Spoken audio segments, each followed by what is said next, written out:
שלום במומיה היא תעשה שלום עלינו ועל כל ישראל עושה שלום במומיה היא תעשה שלום על כל יושבות תבל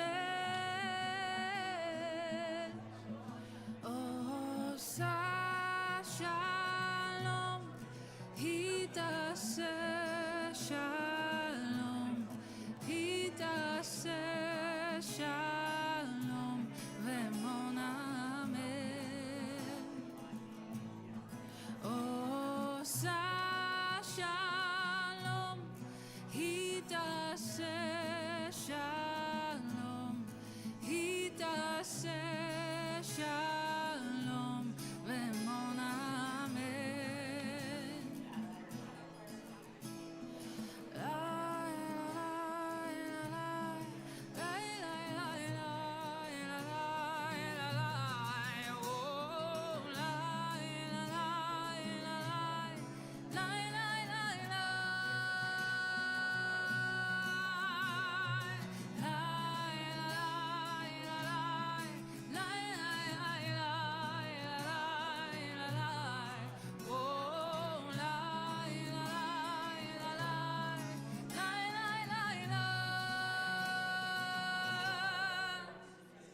עושה שלום במומיה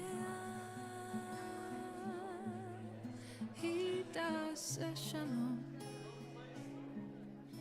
היא תעשה שלום עושה שלום במומיה היא תעשה שלום ונאמן אמן.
A room full of a lot of Jews and nobody's talking? I can't, I'm in like I'm in shock. I'm literally in shock.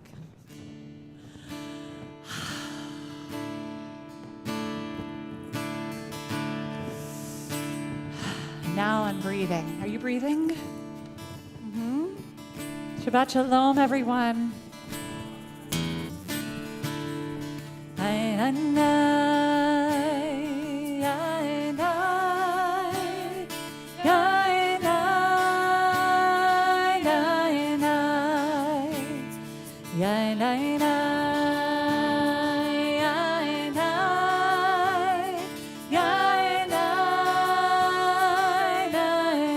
Such a simple melody by my friend Aviva Chernik from our ally up in Canada.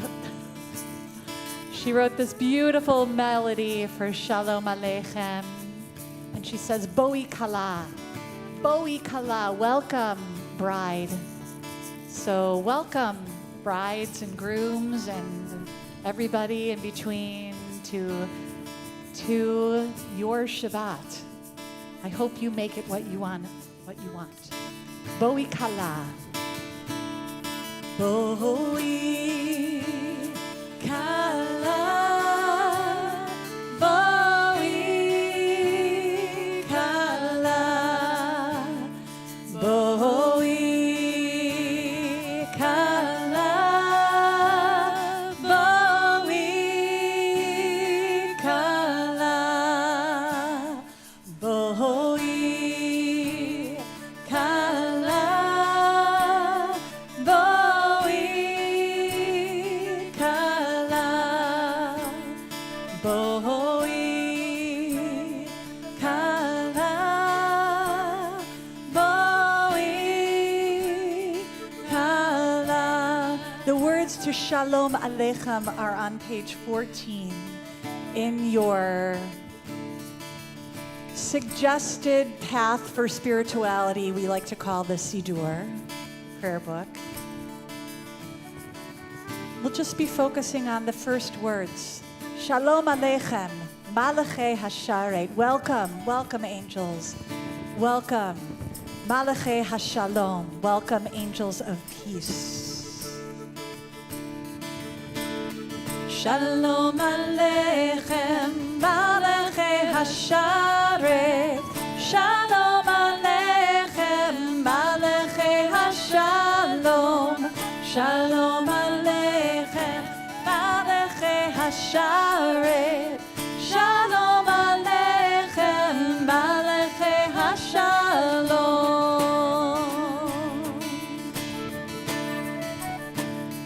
Boi Kala. Boi Kala. Boi Kala. Boi Kala. Shalom Aleichem. Shalom Aleichem, Malachei Hasharet. Shalom Aleichem, Malachei Hashalom. Shalom Aleichem, Malachei Hasharet. Shalom Aleichem, Malachei Hashalom. Boi Kala. Boi Kala. Boi Kala. Boi Kala. Now theoretically, we could sing both of these parts at the same time. So maybe I'll start and then sit over here next to me. We'll bring in the second part and you can choose your own adventure of welcoming in Shabbat. We're going right into this together. There's no fourth wall. This is a circle. Can you see the circle here? We're singing in the circle. Thank you. I love your nods. Boi Kala. Boi Kala. some of you stay with me. Oh, Shalom Aleichem, Malachei HaShabbat. Shalom Aleichem, Malachei HaShalom. Shalom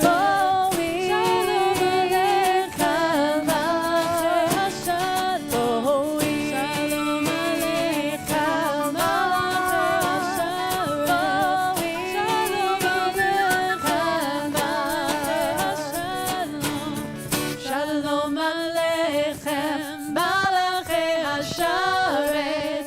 Shalom Aleichem, Malachei HaShalom. Shalom Aleichem, Malachei HaShalom. Shalom Aleichem, Malachei HaShalom. Shalom Aleichem, Malachei HaShalom. Shalom Aleichem, Malachei HaShalom.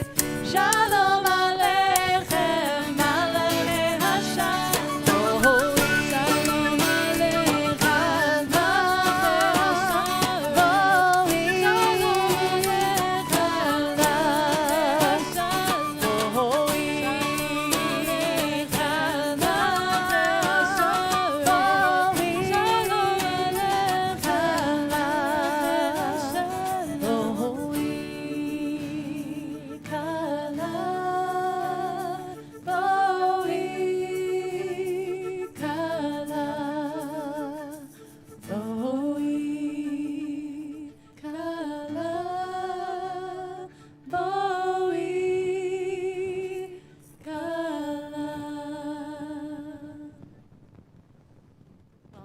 Welcome again. Welcome. My name is Naomi Less, and I am so happy to be back after a couple month hiatus. And I'm really missing my pal, Rabbi David Ingber, who, as many of us know, suffered a pretty big injury and is recuperating and recovering. And if you're watching Rabbi David, we'll all raise our hands and wave to him right now, okay? Yes. We love you and we miss you desperately. And it's also his birthday.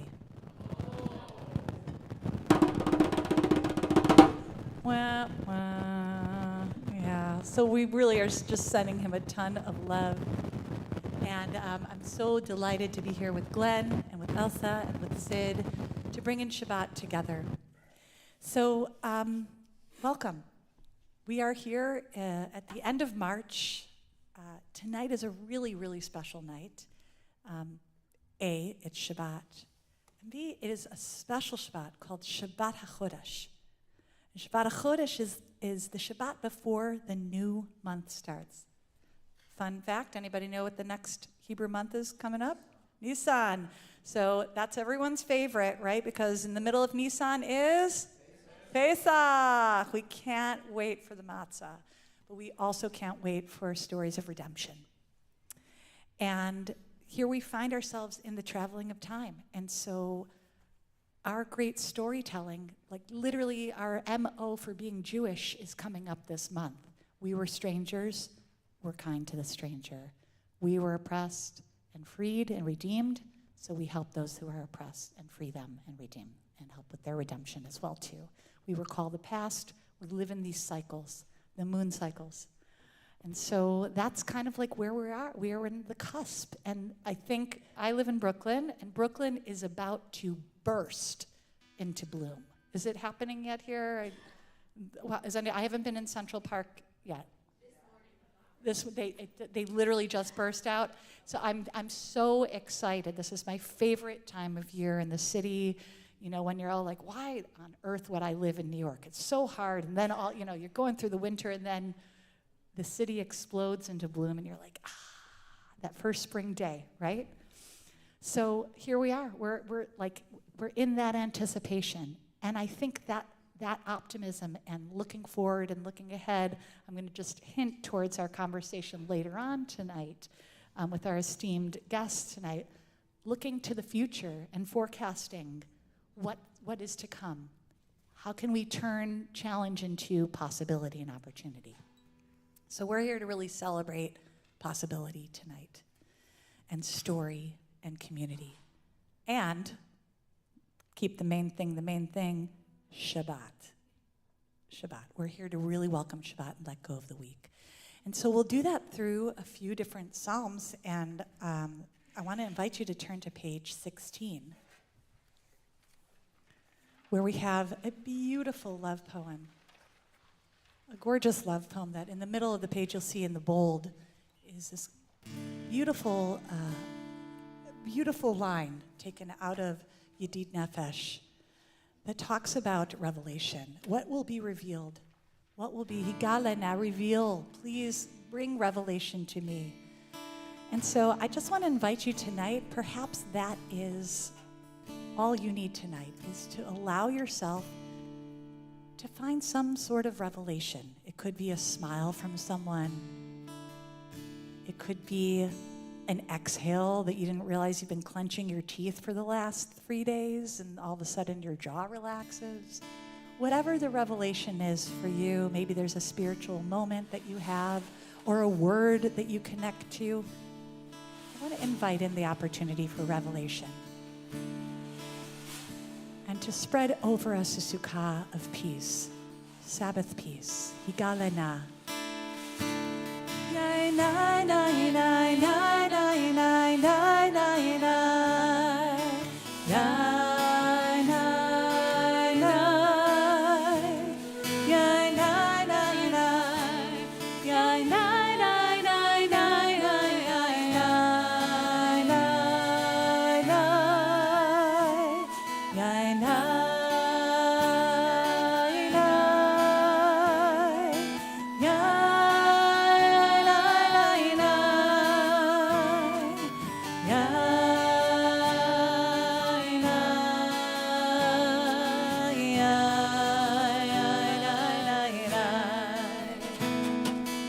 Galena. Gale, gale, gale, ya. Ufros, ufros, habibi alai.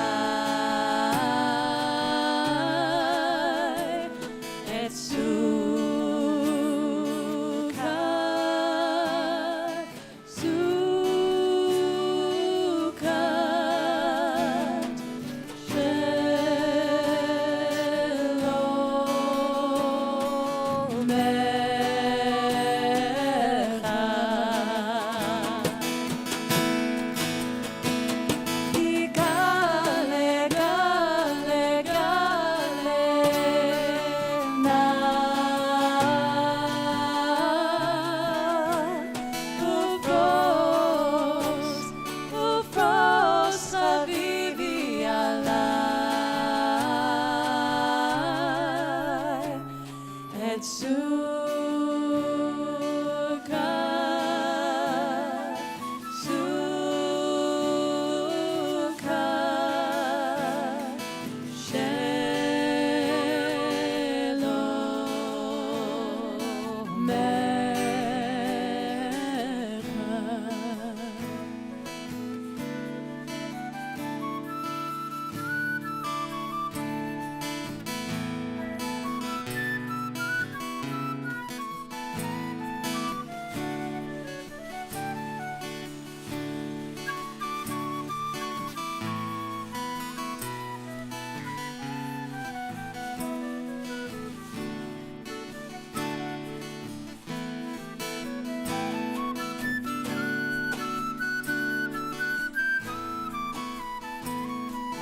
As we hear Elsa dancing in the notes and in between the notes,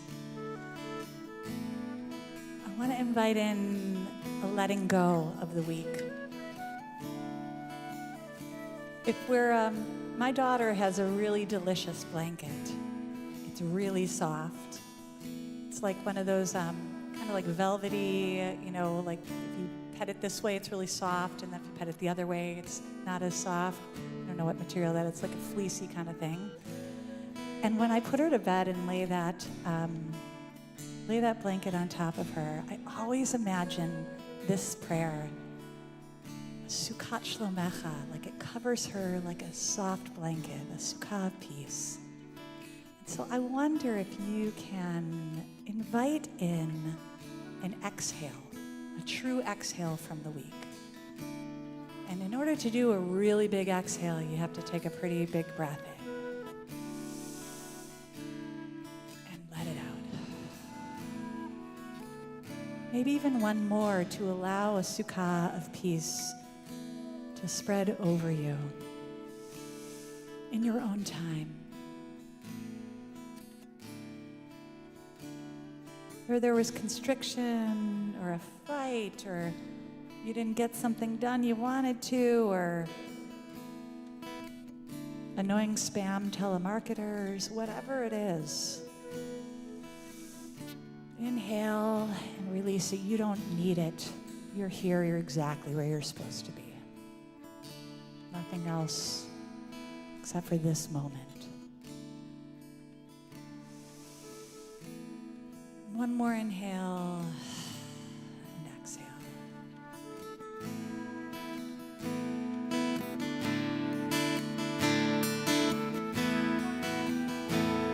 Gale, gale, gale, na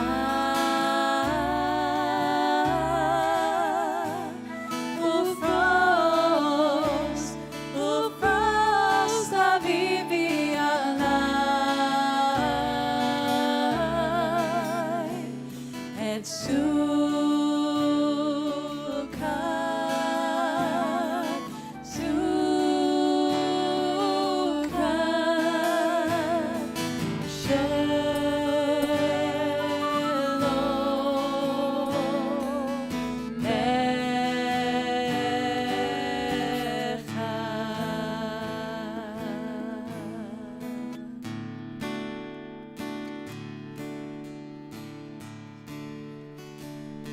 So on page 20, we invite in one of the favorite Psalms of Shabbat,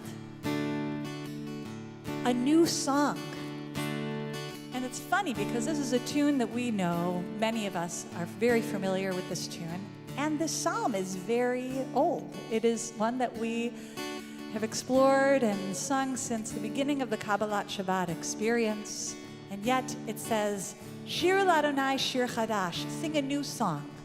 So even though it's a familiar melody, and even though it's the same words, how are you going to make this a new song to offer up to the community and to the divine? Find something new in this tonight. Yanai, yanai, yanai, yanai, yanai, yanai, yanai, yanai, yanai, yanai, yanai, yanai,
ready. I think we're ready to really, really greet the Queen. You ready? You ready to bring in the Queen, to invite her in, to invite the majesticness of a palace in time, as Heschel invites us to consider Shabbat. Right? It's not a palace in space, it's a palace in time out of time. I feel like the lights, some of the ambiance here is inviting us into this as well too. And the way that we do that is through Lecha Dodi, a love poem that brings in unification. It brings in, I am to you, you are to me, we are together. Isn't the Beatles say something? I am you and you are me, right?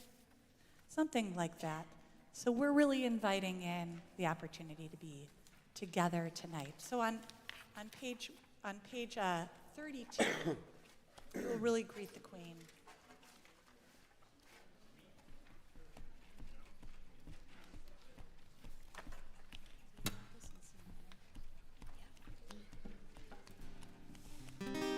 And this too is an old Hasidic melody.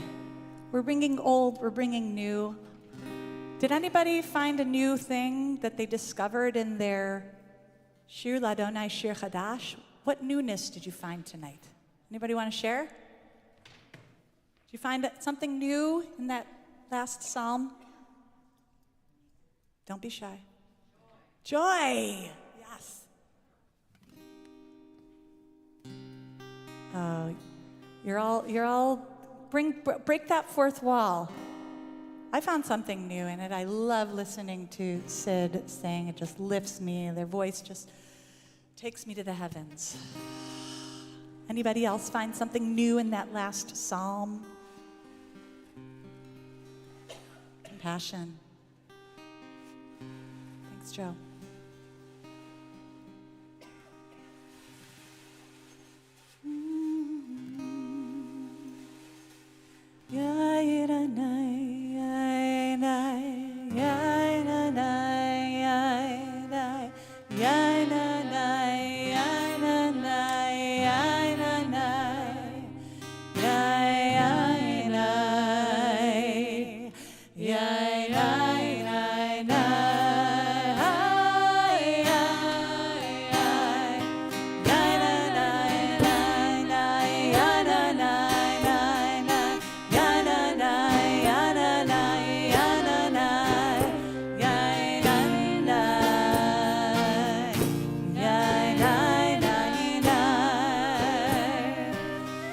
Rabbi David always likes to say this is like, he says it in the name of his teacher, Reb Zalman, that this is foreplay. We're slowly building up, right? We'll get there. We'll get there to the ecstatic singing, but we're gonna kind of tease the Queen in, invite her in a little bit. Yanai, nai, nai, nai, nai.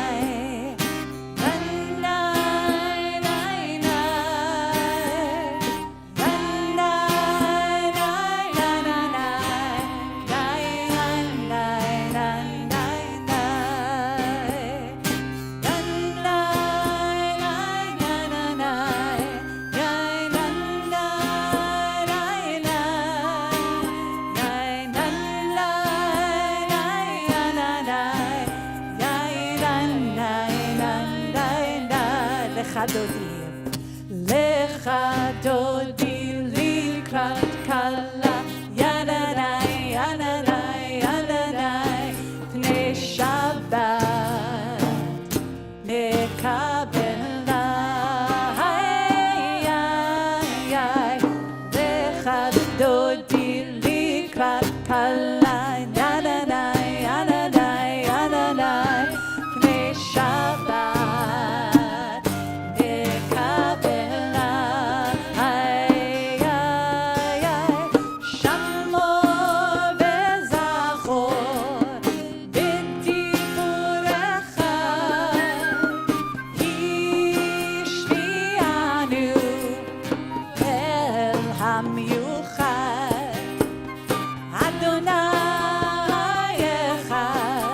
בשבת תחילה, וחדודי לקראת קלה, לה-לה-לה, לה-לה-לה, לה-לה-לה, לשבת נקבלה. We'll be on the last paragraph on 32. דודי לקראת קלה, לה-לה-לה, לה-לה-לה, לה-לה-לה, לשבת נקבלה.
You to rise or rise even taller in your chair if you're sitting as we begin to make our way towards really welcoming Shabbat in.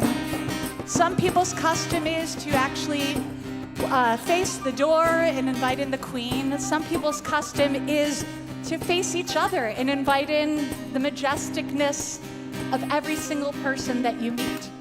You do you here at the 92nd Street Y. Here we go.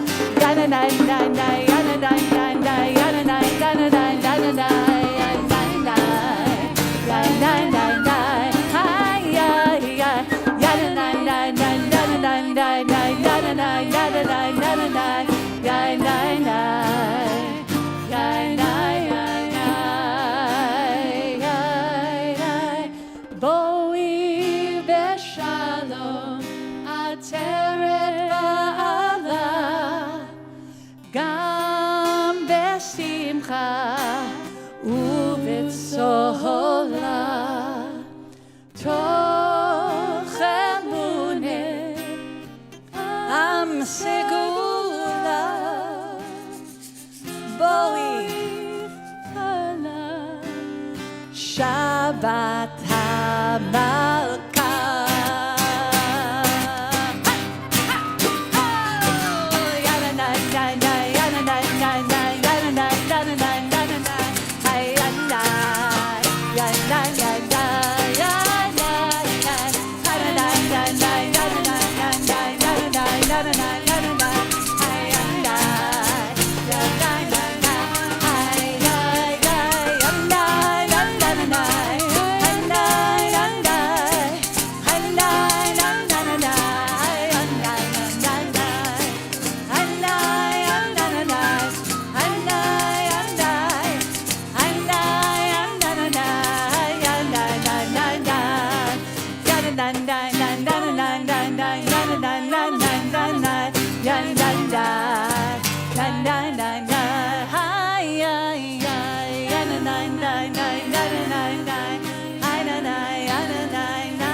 Shabbat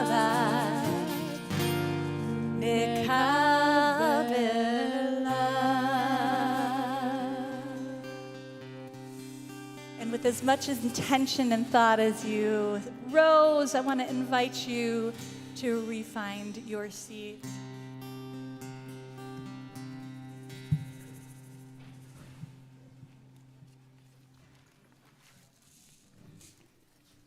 Do you need another exhale?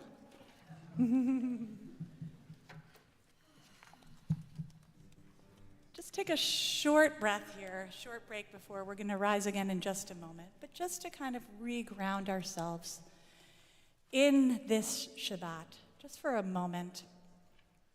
The Parsha of this week is Pekudei. And in a little bit I'll share a few interesting things about it, but actually in this Parsha, because it is Shabbat HaChodesh, there's a special additional maftir, an additional reading at the end of it that's from a different part of Exodus that actually like announces that that we mark the beginning of months. It's like right in this particular, on the Shabbat HaChodesh, we remind ourselves that actually time matters. That time matters. It is actually my birthday on Monday. Happy early birthday. Thank you so much. Rabbi David and I are both Aries. That's why we're such good friends. Okay, so, but marking time is actually, in the Jewish tradition, it's a really, really important thing. There's a, when we lose somebody, how we mark time, right? When we have, I wonder what I was just going to say. What's that a sign of?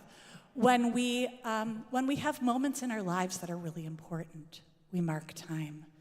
When a young person, and we're inviting them to take on more serious and responsible acting in the community, we mark that moment in their life.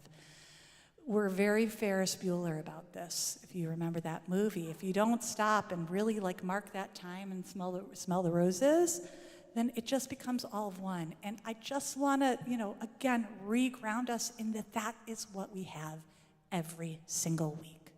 That Shabbat is actually a tool for us to not float into the abyss of never ending. We actually get to ground ourselves in who I was this week, how I want to spiritually realign to head towards the next week. And so as we rise to mark the time when we go into, we're going to sort of flow through the beginning of Ma'ariv together, the evening service. The first prayer that we have in Ma'ariv is to mark that time. That actually day turned into night. Did you miss it? I mean, the windows are closed here, but that changing of the light. When's the last time that you noticed the changing of the light? That day flows into night, the different shades. So I just want to invite you as we head into Ma'ariv, as we again rise into rise to community, rise to each other, inviting in all of our voices. Don't take this moment of marking time for granted. Make the most of it for what you need. So we will rise together for Baruch Hu.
page 40. Ruchat Shekhinah. We have the opportunity, Eloheinu Ruach HaOlam Asher Bidvara Ma'ariva Aravim. These cycles of turning and changing day into night. Boret Yom Uvelayla. Creating day and night. Golalat Or Mipnei Choshet. Light from dark. V'choshech Mipnei Or. V'choshech Mipnei Or. Mariva Yom Umevi'a Laila. Umabdila ben Yom uven Laila. Yatzva'ot Shema. Ela chaya v'kayamet. Tamir yimloch aleinu le'olam va'ed. Brucha at Shekhinah. Ha'ma'ariva aravim. Yain ai nai, yain ai nai, yain ai yain ai nai, yain ai nai, yain ai nai nai nai, yain ai nai, yain ai nai, yain ai nai. On page 42, we welcome in love. After we notice our surroundings around us, we re-ground ourselves in love. And this is big love. This is ahavat olam. This is like forever and ever and ever love. Olam is world, but it's also worlds, universes. What does that kind of love mean? It's much bigger than like, the Hallmark, I love you, right? This is like deep love. This is grounded love. This is, I see the divine in you kind of love. A love across space and time and soul. Have you loved us and taught us? Torah, wisdom, mitzvot, right action, laws, traditions, statutes, and justice. Baruch atah Adonai Ohev amo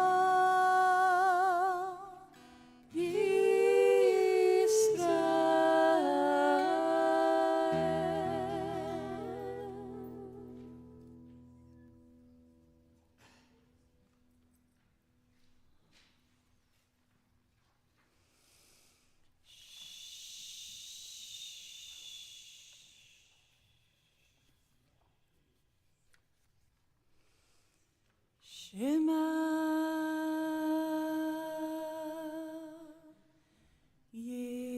Yisrael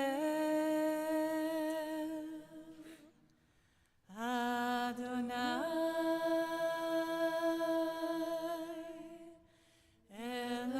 Eloheinu Adonai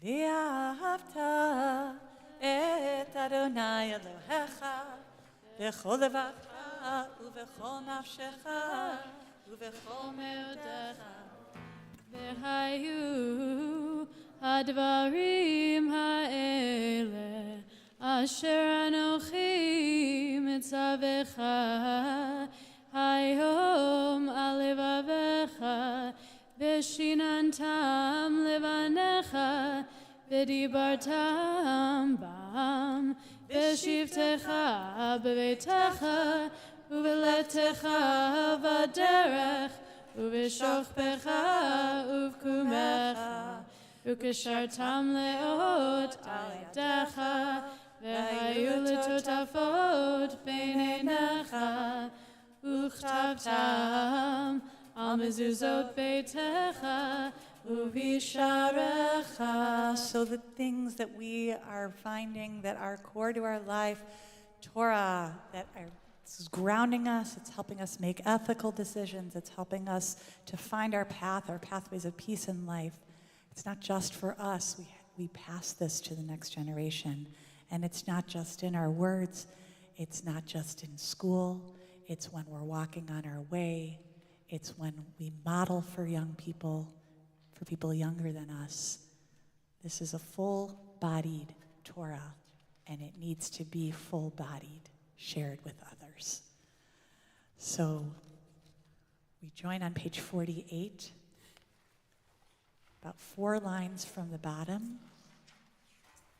L'man tizkeru ve'asitem et kol mitzvotai v'etem kadoshim leloechem. That when you do this, that actually you bring holiness to yourself. You become holy in these actions. Ani Adonai Elohechem asher hotzeti etchem be'eretz Mitzrayim להיות לכם לאלוהים, אני אדוני אלוהיכם,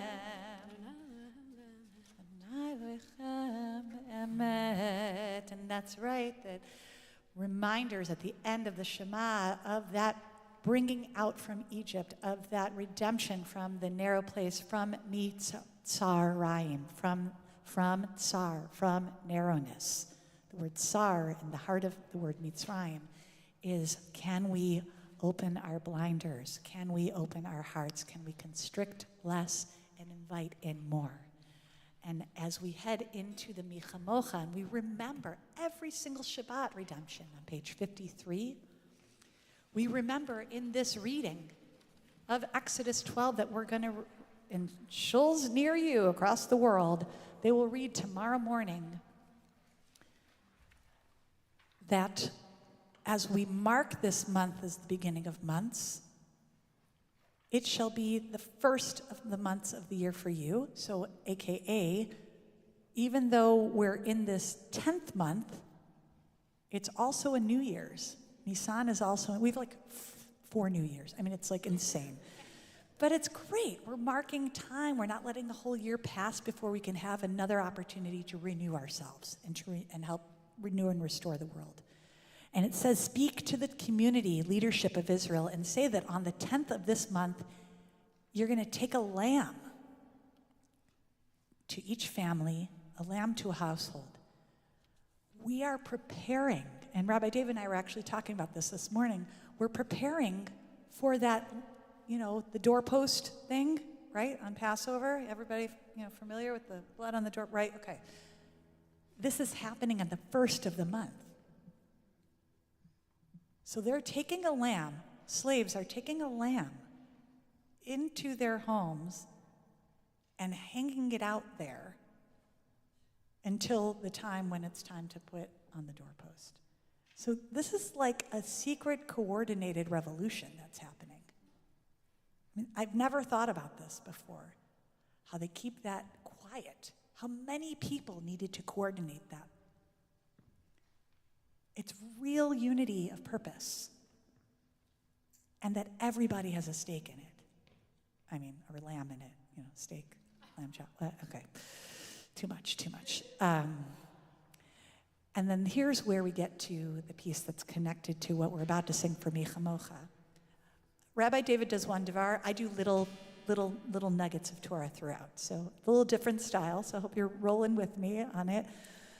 If the household is too small for a lamb, meaning like, oh, we've got a lamb, we only have like 2 or 3 people in our house, what are we going to do with the whole lamb? Let it share one lamb with a neighbor who dwells nearby in proportion to the number of persons. You will contribute for the lamb according to what each household will eat. So to me, the Michamocha, the wonders of redemption, of Ga'al Yisrael, is the fact that redemption comes when we care for each other and use what we need and not aim for greed. That's when redemption happens. When we are in concert and coordination with each other and not take more than we need and make sure that everybody's accounted for. Yeah. To me, that's mi chamocha. That's the wonders. That's the redemption. Mi chamocha. Page 53. Ba'elim Adonai. Ba'elim Adonai. Mi kamocha. Mi kamocha. Nedar b'kodesh. Nedar b'kodesh. Nora. Nora. Tehilot. Tehilot. Oseh. Oseh. Veleh. Veleh. Malechutecha. Malechutecha. Ra'u banecha. Ra'u banecha. Bokei hayam. Bokei hayam. Lifnei Moshe u'Miriam. Lifnei Moshe u'Miriam. Ze'eli. Zeli. Anu ve'ameru. Anu ve'ameru. Adonai imloch. Adonai imloch. Le'olam va'ed. Le'olam va'ed. Ay, ay, ay, ay, ay, ay. Yai, nai, nai, nai, nai. Ay, ay, ay, ay, ay. Nai, nai, nai, na, na, na. Ay, ay, ay, ay, ay. Yai, nai, nai, nai, nai. Ay, ay, ay, ay, ay, ay. Yai, nai, ai, ai, ai, ai, nai. Ay, ay, ay, ay, ay. Yai, nai, nai, nai, nai.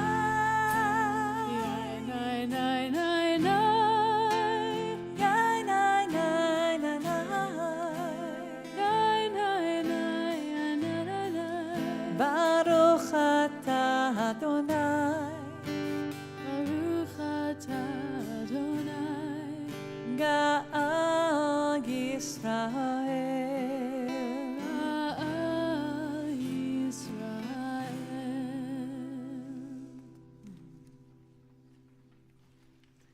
So as evening descends upon us, we have the beautiful opportunity to come back to that beginning image from Higalana when we talked about a sukkah of peace spreading over us. That is the liturgists, the poets that created our prayers, invited us to think about that image of when it comes tonight. Anybody have trouble sleeping here? Anyone have trouble sleeping? Yeah. This is your centuries and millennia, right? Centuries have struggled with what happens when we go to sleep at night. And so the beautiful poets invoked this blessing and said, please spread over us a sukkah of peace.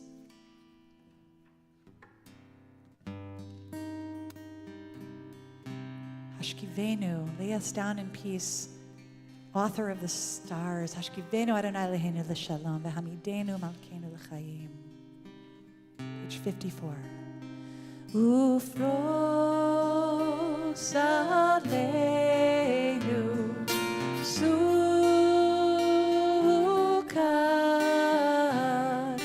sukkah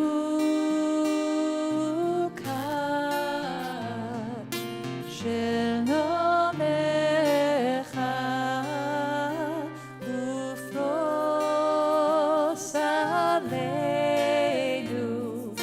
sukkah,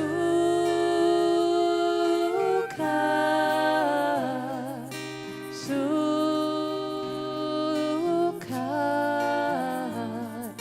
shel nomecha. Midway down the paragraph it says, Ushmor tzetenu that may those, when you go out of your home, should you be so lucky to have a home, I know there's so much fragility in housing in this city, and should you be lucky enough to have a home, may your travels out of your home be safe, and may you return home safely to a life of peace.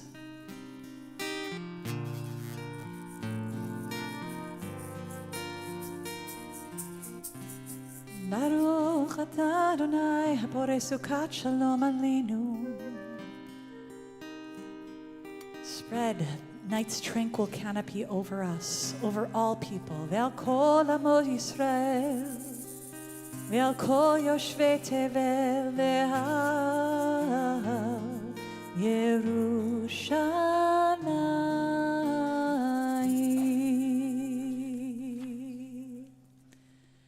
So as we prepare for a moment of our own personal contemplation, as I like to call the Amidah on Friday night, spiritual kind of realignment, we don't ask for a lot, just kind of like remind ourselves of who we are and why we're here. I'm going to invite you to rise as you're able. On page 61, or in the words of your heart.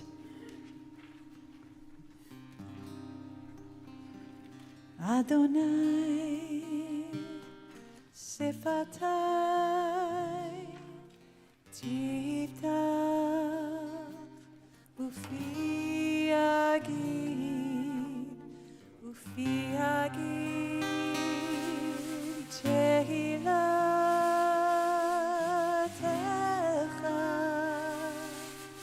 Tehilatecha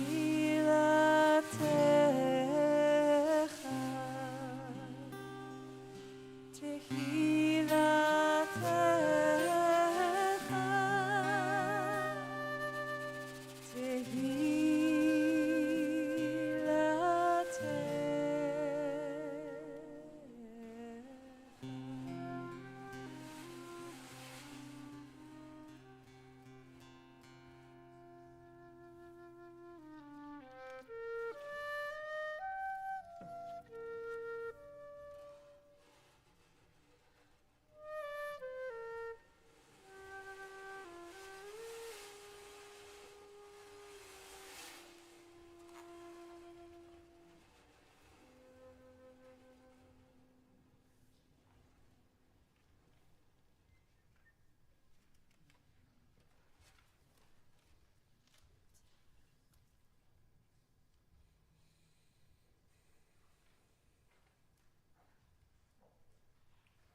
can be found on the insert in your siddur.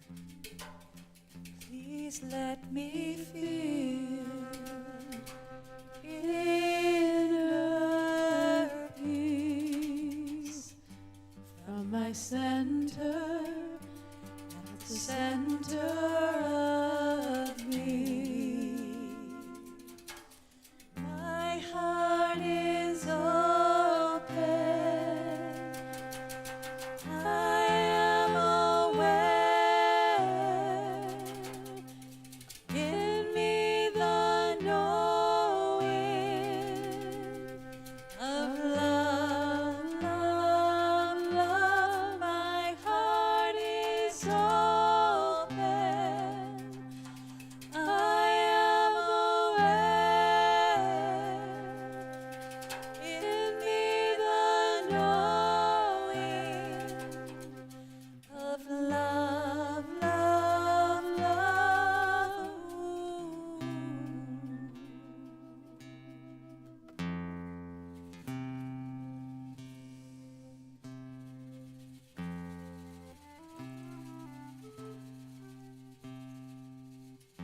Have the opportunity to bring all the amazing energy that has been created in this circle tonight,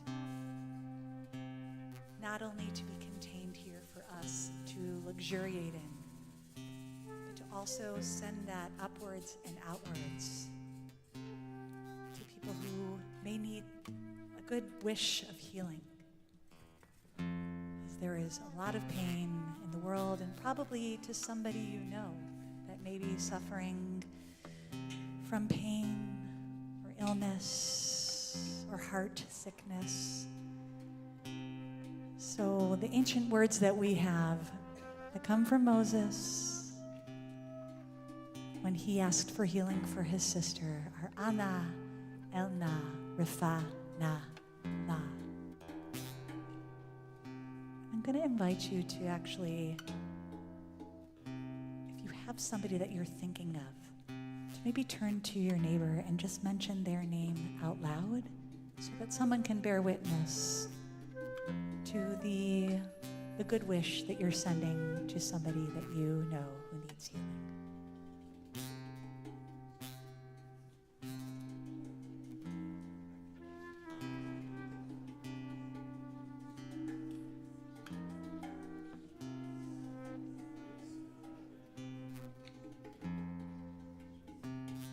Of course, we send that healing to our own Rabbi David. Refuat nefesh, refuat guf, healing of soul and body. And if healing is not possible, then may they please experience peace. Ana Elna. Ana Elna, Rifana La, from the center to the center of us. Ana Elna, Rifana La, from the center to the center of us. Our hearts are open. Our hearts are open. We are aware. We are aware. In us the knowing. In us the knowing of love, love, love. Our hearts are open. We are aware. We are aware. In us the knowing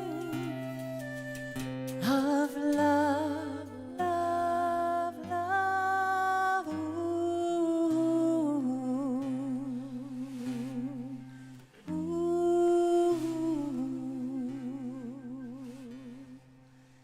ooh. Amen. Kein Yehi Ratzon, may it be so. Just invite you to have a seat for a moment.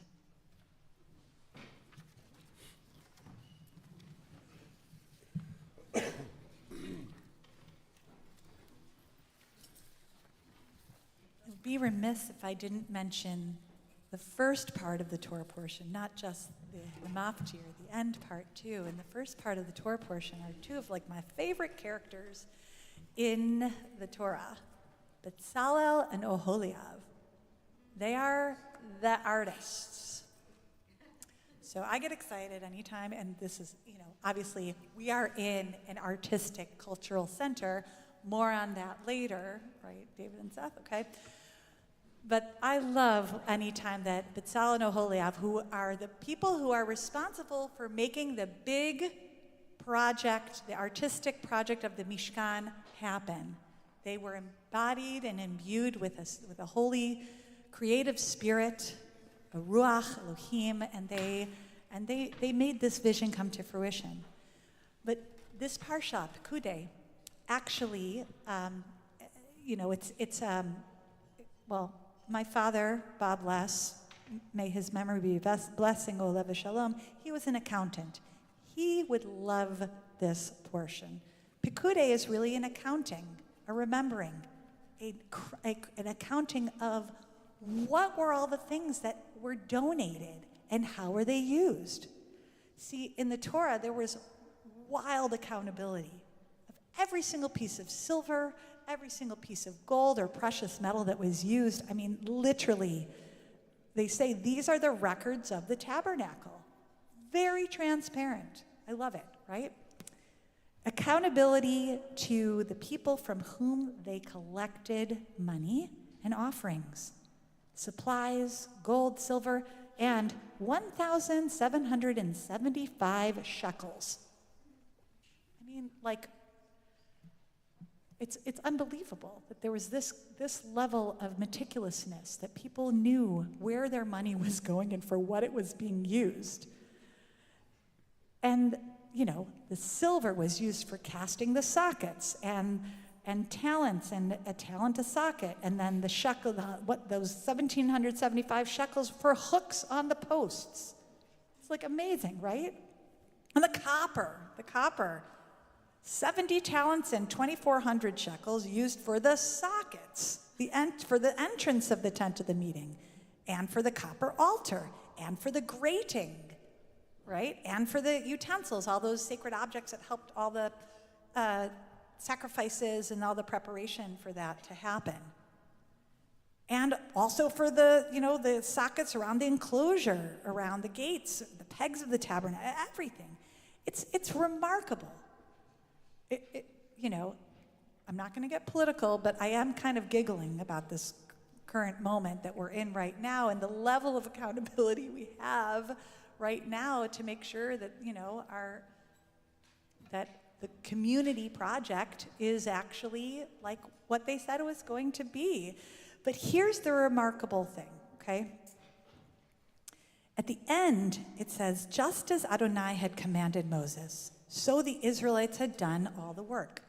So remember I talked about Bezalel and Oholiav, who are like the superstars. They're like spotlights shining on them doing this amazing work.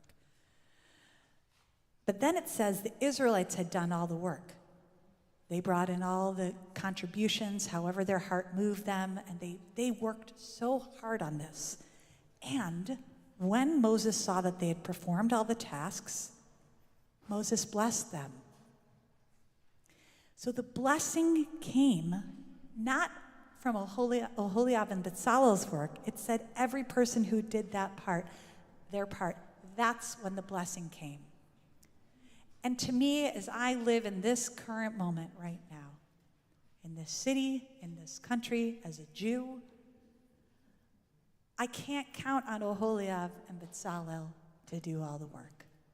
Every single one of us has to do this work of bringing more justice, more tikkun olam, more repair, more loving our neighbor, right? Love is at the center. Rabbi David talks about that all the time. And we know in the middle of our Torah, it says, love your neighbor as yourself. That's what Pesach is about. Love the stranger, right? It can't be, and you guys love the stranger, you who are in charge there. It's me, it's you, it's you, it's you. Every single one of us. That's when the blessing comes. That's when we receive blessing. That's when we experience blessing. So I just want to invite us to really consider that as we have this palace in time, that maybe that spiritual realignment can include a piece of this, of what more can I do? We think that these things are so much bigger than us, but perhaps there's one small thing that you can do. A gesture, a look, an opening, an untensing, an invitation. Are we actually opening our tables for all who are hungry, come and eat as we head towards Pesach? What more can we do? Then we will be truly, all of us, every single one of us, deserving of blessing. So I just want to bless everybody with that intention over the Shabbat and moving forward. Shabbat Shalom. Just a little bissel of Torah.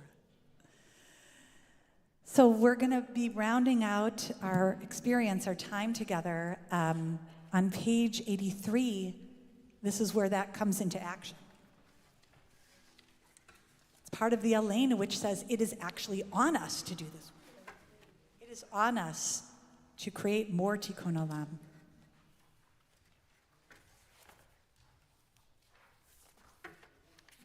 And to do this in a way that really sears our hearts.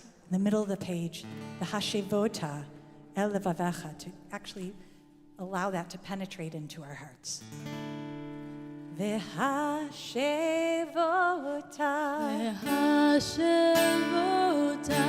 el levavecha ki havaya ki ha'elohim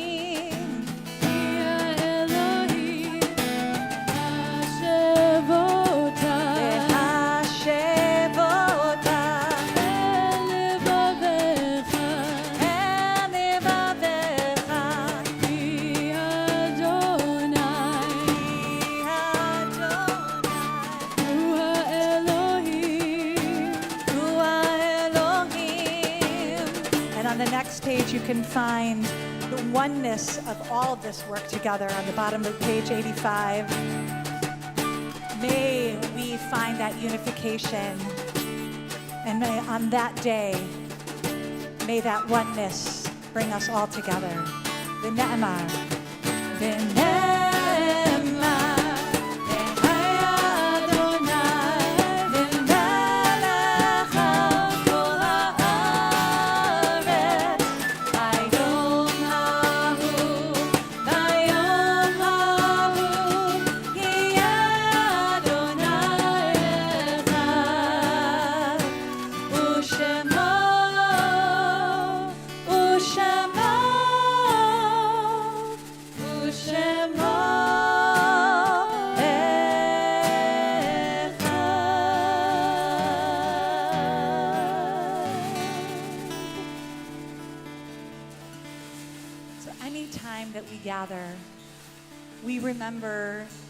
We remember our lost loved ones.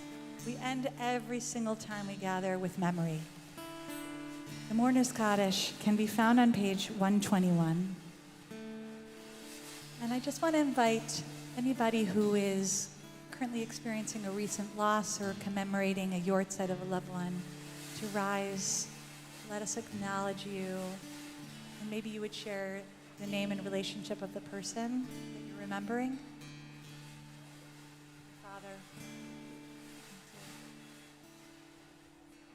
Cousin. And please feel free to share their names so we can have them in the space.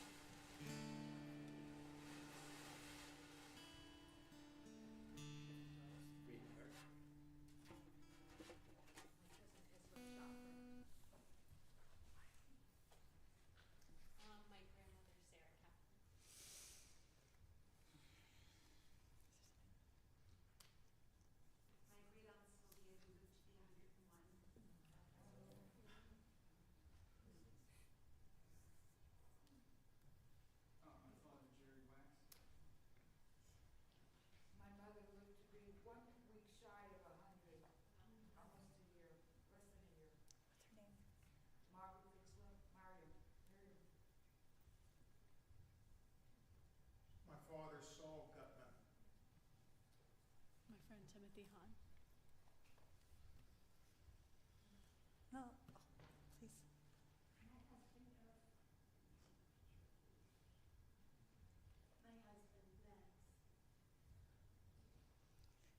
all of their memories be a blessing. I'll invite, if it's your custom, to rise for Mourners Kaddish in support of mourners and of all of the lives that have been lost in war. All innocent lives that are lost in war.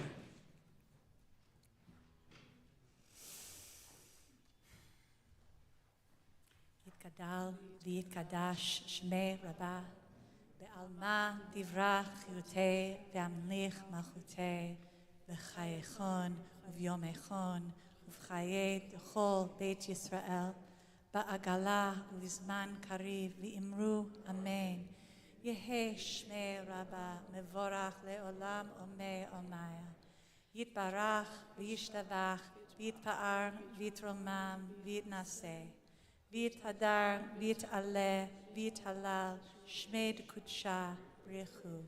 Le'ela min kol birchata v'shirata, tushbechata v'nechemata, da'amiran ve'alma v'imru amen.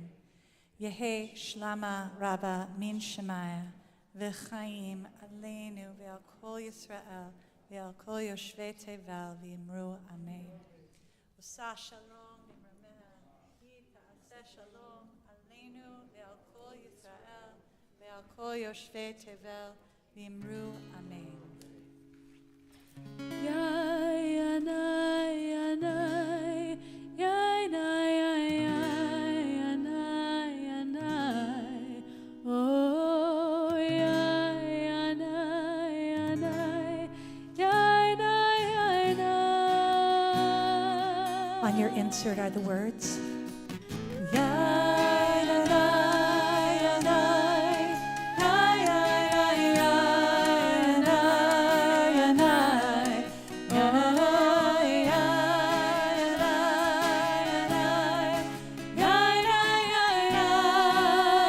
Osa shalom, hi ta'aseh shalom.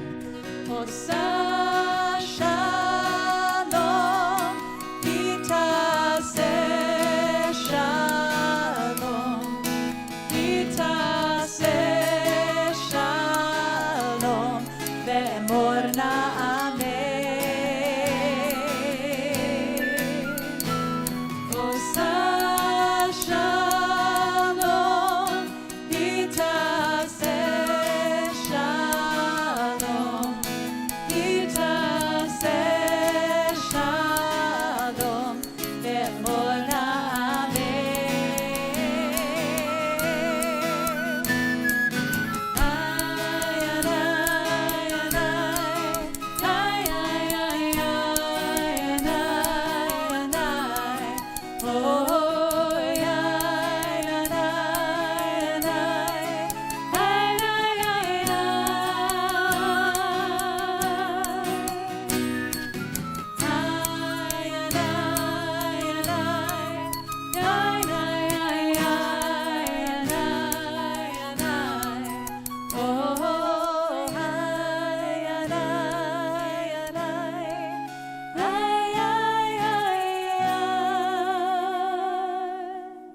May the one who makes peace in the heavens please be our partner in making peace in this earth. And we say, Amen.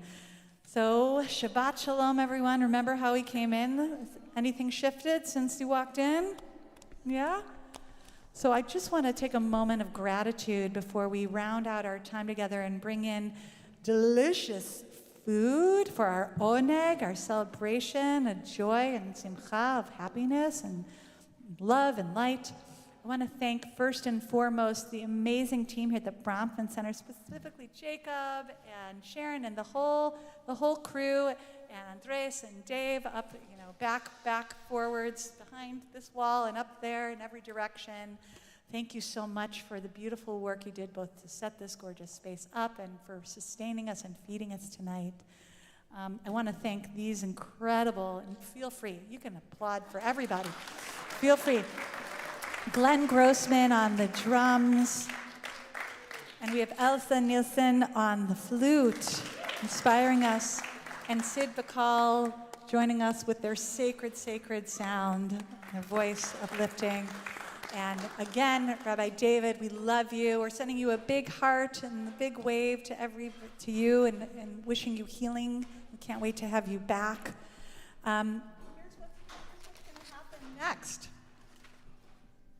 We are going to, we're going to have Kiddush and Motzi over by the table as the dinner is getting ready. We'll gather around and say Kiddush and have Motzi. We'll have time to eat, and then we're going to, I'm so excited. We're going to actually have the opportunity to have an incredible conversation with Seth and with David, who bring both the past and the future of New York City and this particular institution and its impact on the world. No joke, no joke. So we'll, after we have dinner, we'll kind of congregate and group here, maybe even move the chairs in a little closer so we can have an intimate conversation. I have the honor of moderating. A little bit nervous about that. But we hope that you'll stay and join us and ask really tough questions because they're ready for it. So, are we ready to Shalom Aleichem before we head into Kiddush? Are you ready? What key did we want to do this in? D minor. D minor, okay. Shalom Aleichem, Malachei Hashem, Malachei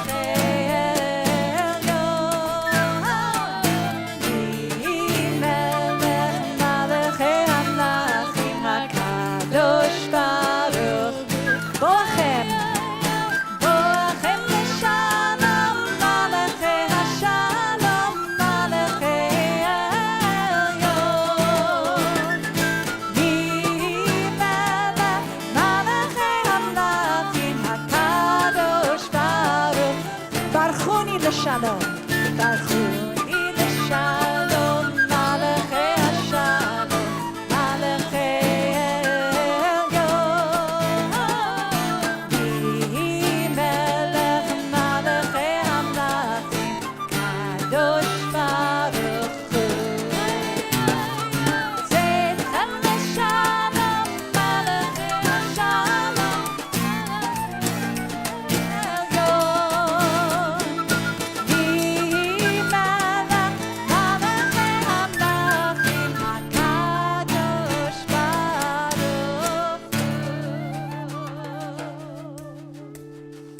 Birshutchem, with your permission, Baruch atah Adonai. If you want to rise for Kiddush, go for it. Eloheinu, Ruach haolam, Borei Peri Hagafen.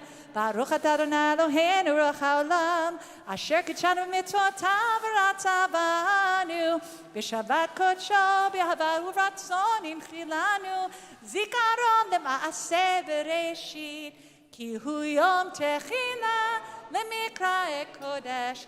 Zecher litziat minitzrayim, ki banu v'acharta, v'otanu kidashta, im kol hamim, v'shava kodshecha, v'ahava uvratzon, Hinchaltanu, Baruch atah Adonai, Mekadesh HaShabbat. Amen. Seth, David, will you come up here and do motzi for us? And yeah, both of you, come on up. Come on up.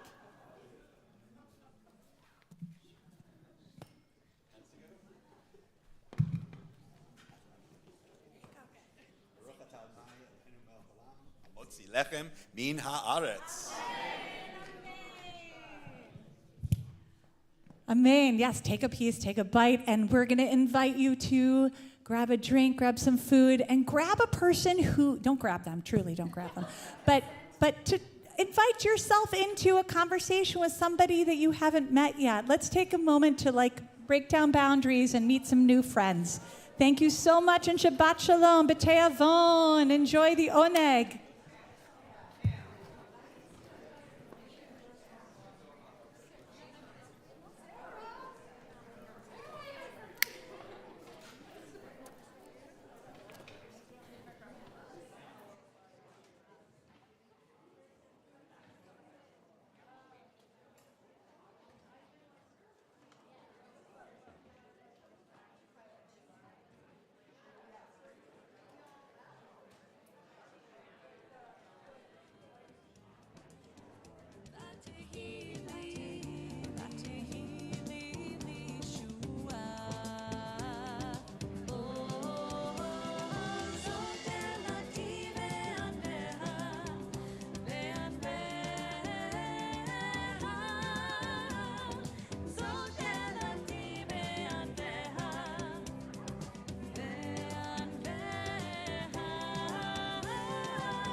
Her staff will flower, flower, flower.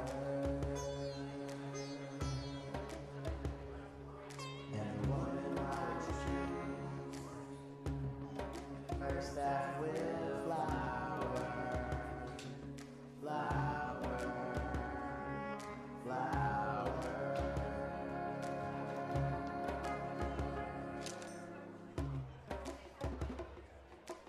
Lehaita, Aisha, Asher, Efchaba, Mateha,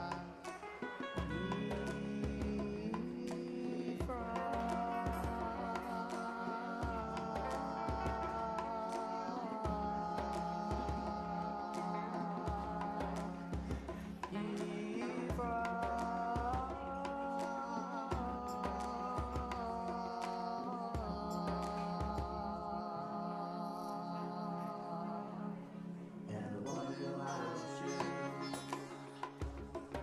Her staff will flower, flower, flower. And the woman might choose. Her staff will flower, flower, flower.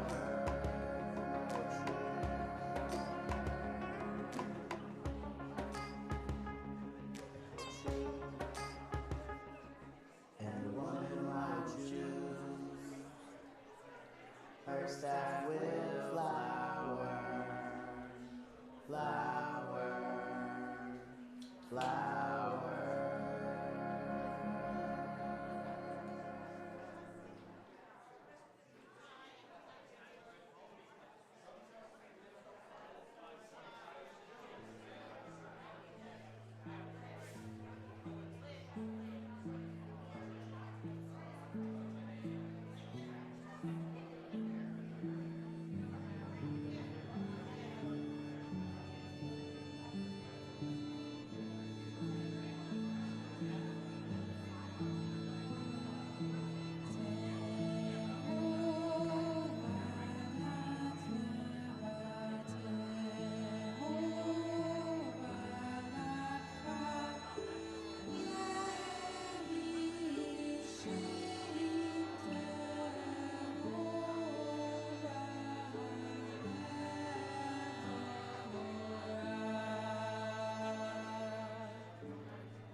Sibaka kashachar ore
It's time to listen. You don't wanna be listened with.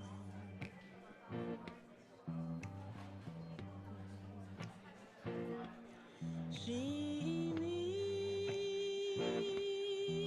Israel,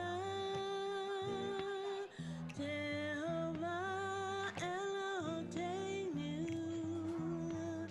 Jehovah Echad,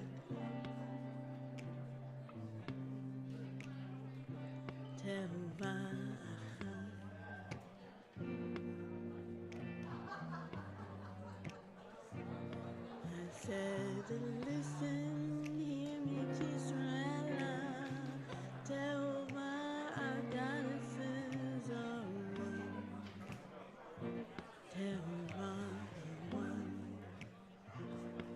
and you shall love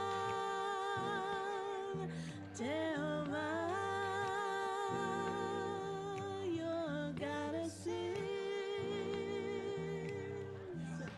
with all of your soul and all of your heart, and with all of your might.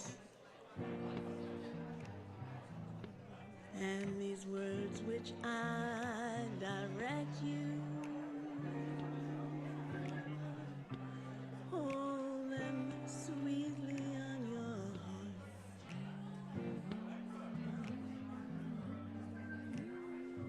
You will say these words to your daughters, and to their daughters, and to their daughters, and you shall talk about them when you sit up in your houses, and when you lie down, and when you rise up, and when you lie down, and when you rise up. You gotta listen, spirit wrestlers. We are one and they are one.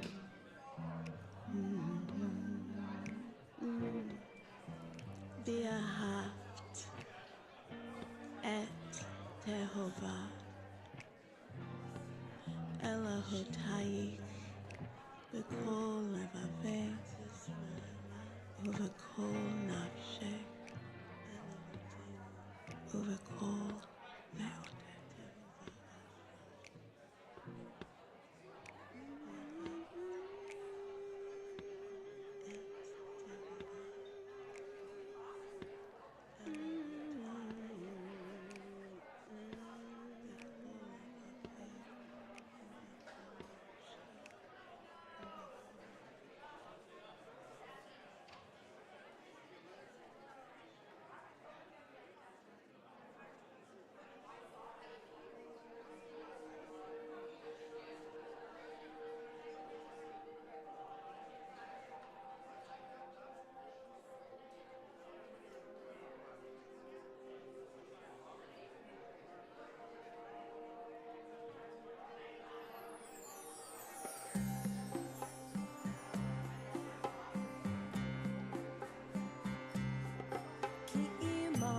מקור חיים באורך נראה אור, כי עמך מקור חיים באורך נראה אור.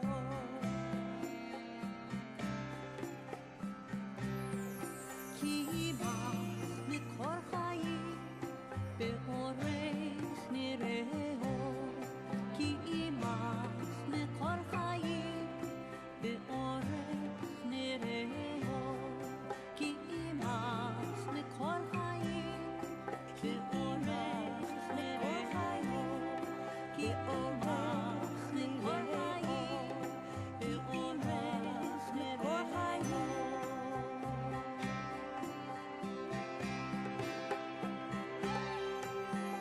Fountain of life by your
עושה שלום במרומיה,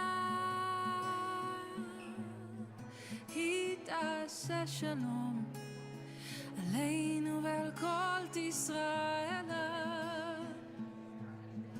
עושה שלום במרומיה, היא תעשה שלום על כל יושבות תבל. עושה שלום, היא תעשה שלום, היא תעשה שלום ואמון אמן. עושה שלום, היא תעשה שלום, היא תעשה שלום ואמון אמן.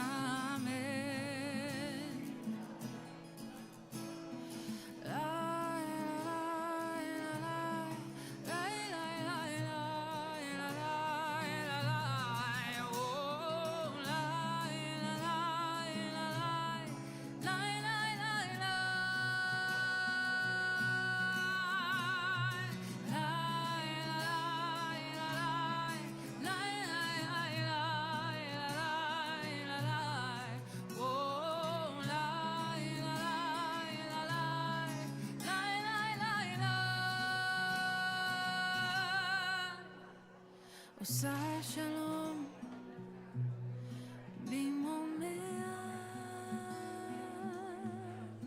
היא תעשה שלום, היא תעשה שלום. עושה שלום במרומיה, היא תעשה שלום ונאמן אמן.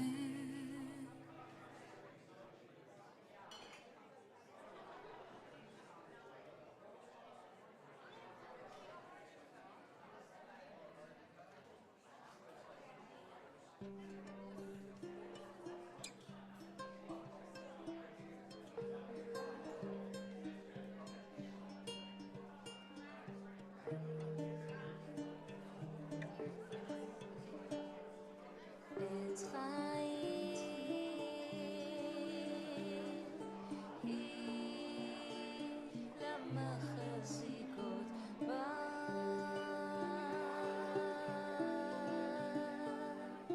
עץ חיים היא למחזיקות בה.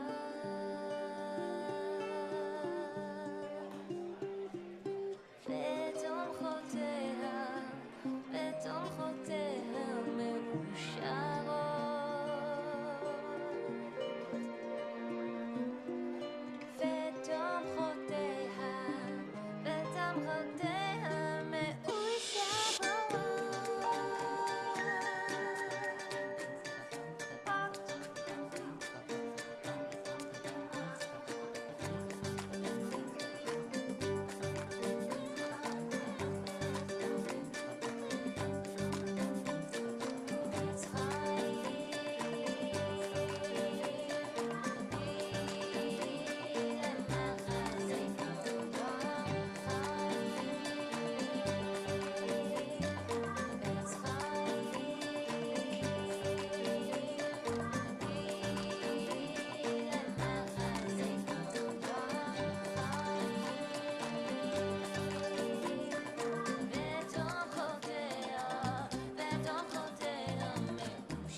If everyone could please return to their seats, the talk will begin in 1 minute. Knows about you and one thing that wouldn't be on your bio. Just prepare your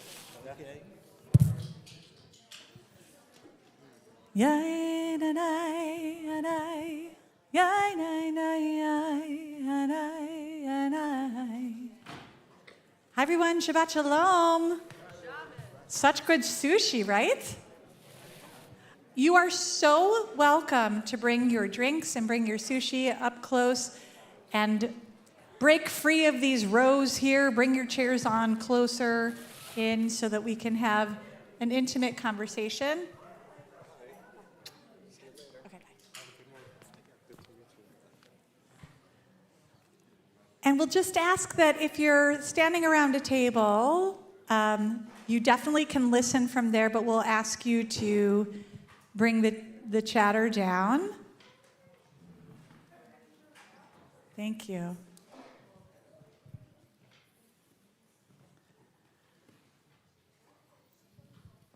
So I have, this has been so fun. We found all these connections between the three of us here, but up until, a good hour before the service tonight, we had not met. And so I am so honored and thrilled to be able to invite in a conversation, really pose a question and get out of the way from these two brilliant men that are with me here too. A conversation both about the past and about the future. A conversation about history and about where we're headed. Conversation about Judaism in New York City and the institutions that enabled New York to really become, should I say it? The center of Judaism? No. So here today we have David Kaufman, an American historian specializing in Jewish history. And David was born and raised in Brooklyn, yay, over the bridge, and is an author of a number of publications, one of which we'll talk a little bit about tonight, The Shul with a Pool, the Synagogue Center in American Jewish History. And what I've asked each of our guests to do is to share one thing that would typically be in their bio that they want us to make sure that they want us to know, like something that's special, something that's unique that you want us to know about your bio, and one thing that may not ever be in their bio. Something unique about them that we can go behind the curtain and find out a little bit more. So David, we'll start with you, and then I'm going to introduce Seth. Well, first of all, thank you, Naomi. I just have to start by saying what an honor it is to have been invited tonight to share the stage with the two of you.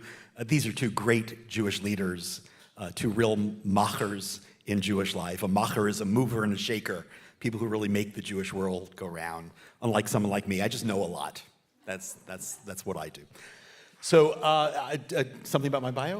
Okay, and then we're going to introduce Seth, and then I'll come back. So one thing that would be on your bio that you want us to know, and one thing that would not be on your bio that you want us to know. Okay, well, since it's Erev Shabbat, a Friday night, I'll share with you my Torah. My Torah is Jewish history, and I'll be speaking from that perspective and framing things through that lens tonight. And the things that should be, so I guess, somewhat apparent. What you might not know about me from my bio is that the best job I've ever had was driving a New York City taxi cab. Wow. And not only was it fun and memorable, but it rooted me in this city in a way that no other job could possibly. So that's me. Knows everything about this city, including all the best routes. Amazing. We can't wait to hear more from you. Seth Pinsky, what an honor to have you here tonight.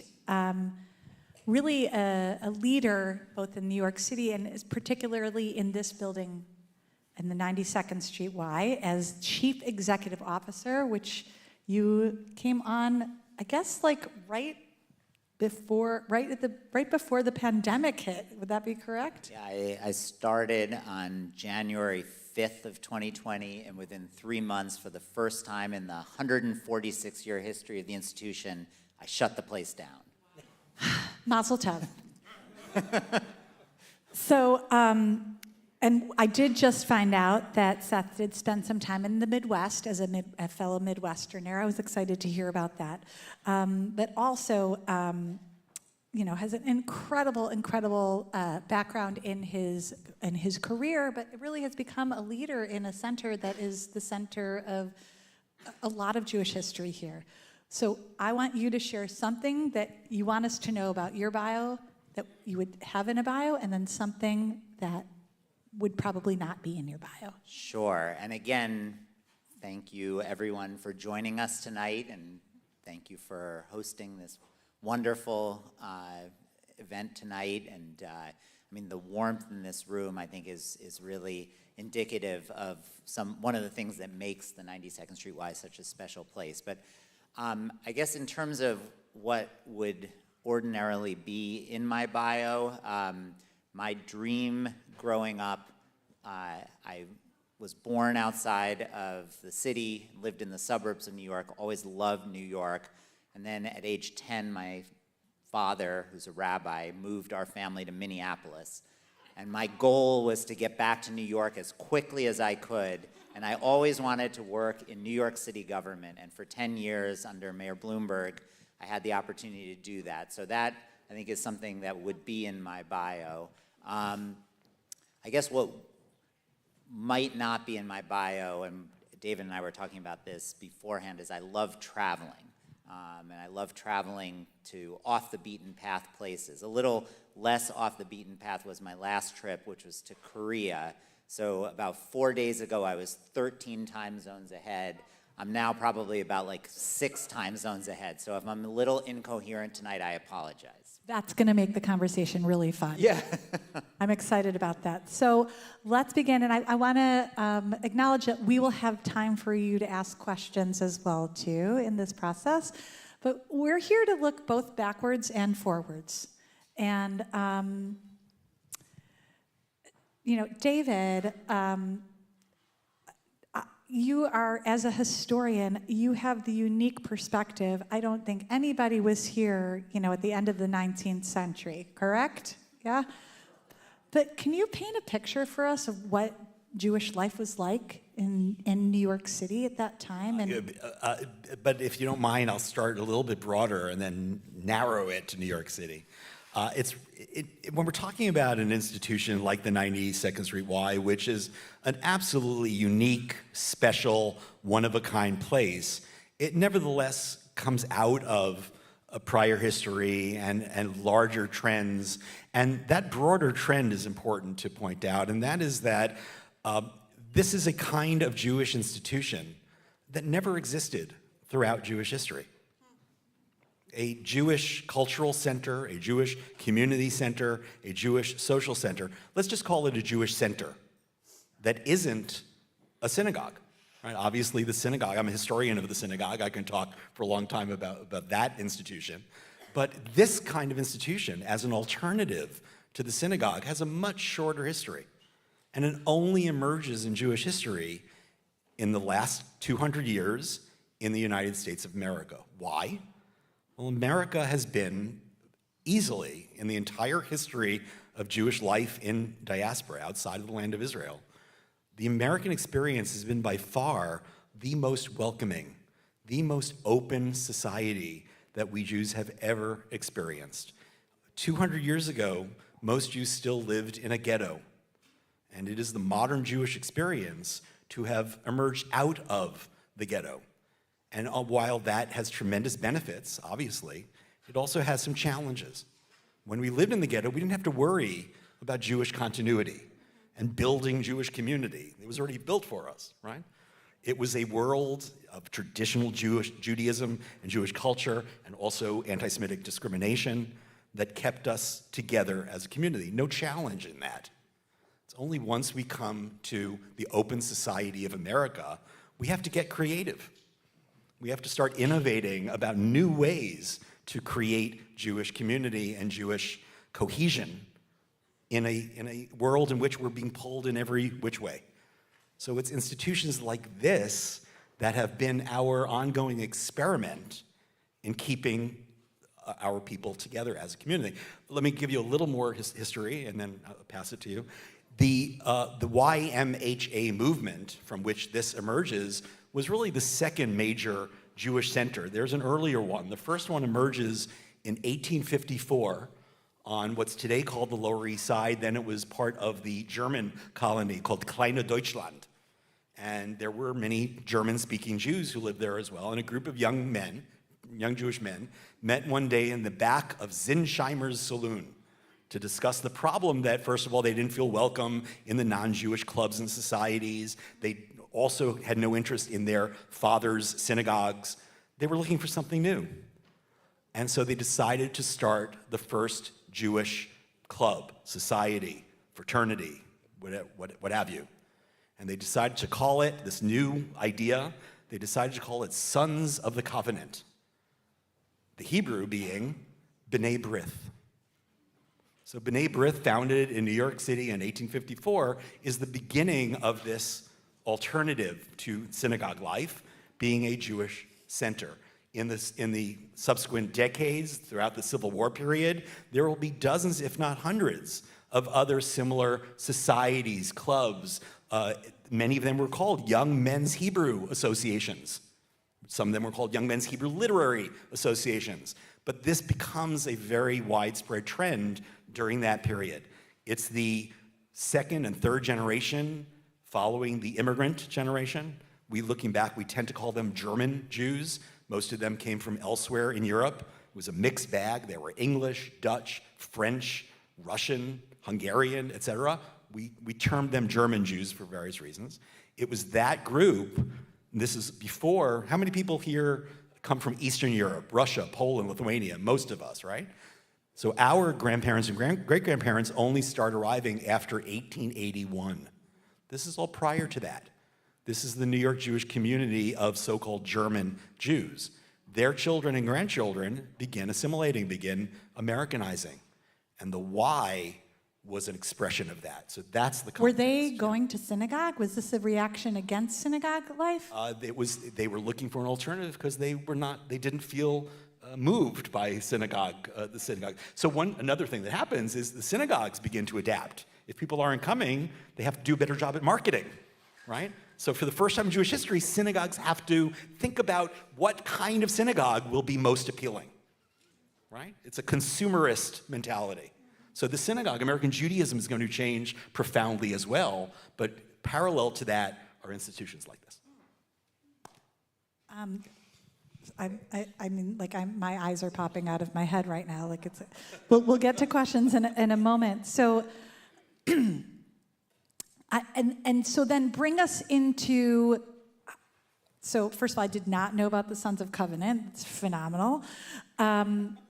And I'm also curious to think about the other kinds of Jewish institutions that made this city Jewish, and when the Education Alliance and HIAS and those pieces came up, and where does the 92 NY fit into that? So I'm going to highlight a particular congregation, if it's okay. Anyone here a member of Sha'arei Tefillah by any chance? So Sha'arei Tefillah, now on the east side, I think it's 79, right? Is one of the historic congregations of New York City. I think they were the third or fourth congregation that was founded in the 1830s and 40s. But in this period that I'm talking about, the Civil War period, they had a rabbi who is actually, we were talking earlier because of Seth's experience in city government, we're talking about the Manhattan Borough President as a role. So does anyone know the name of the first rabbi in New York City? Probably not, right? His name was Samuel Meyer Isaacs. And the reason I mentioned his grandson was Stanley Meyer Isaacs, the Manhattan Borough President under Mayor LaGuardia, but before your time in city government, right? Anyway, Stanley Meyer Isaacs was the rabbi of Sha'arei Tefillah, and he is a great example of someone who was responding to this American environment. So one thing he did that was relatively new for rabbis, certainly the rabbis back in the shtetl didn't publish newspapers. He published one of the first significant Jewish periodical newspapers in New York called the Jewish Messenger. And he used that as a platform, as a way to advocate for certain other causes. So he was advocating that Jews all over America should join together to fight anti-Semitism, for example. Today we have the ADL, but in the 19th century, the first such group was called the Board of Delegates of American Israelites. And Isaacs was one of the organizers. Here, specific to New York, was a similar communal effort responding to the fact that there was no good hospital for Jews, neither for Jewish doctors or for Jewish patients. The hospitals were sponsored by churches. For various, as you can imagine, it wasn't the ideal situation. So it was Isaac's and a group from Shari Tefillah and other congregations that will organize on a citywide basis a Jews hospital. That was the name they gave it. That name only lasted a few years. They decided to change it after They needed few a years. marketing team for that one for sure. I'm sorry? They needed a marketing team for that one for sure. Well, but you'll be impressed by the name they changed it to. You ready? Does anyone know? Breath. No. Mount Sinai. That's the origin of Mount Sinai Hospital. Exactly. That name worked. Okay. They also would organize. Again, it was one congregation and its members, and then some of the leading members of Temple Emmanuel and various other leading congregations that came together under the leadership of Samuel Meyer Isaacs to form a new youth movement, essentially. What are we going to do communally to address the needs of the kinder? The Young Men's Hebrew Association came out of that.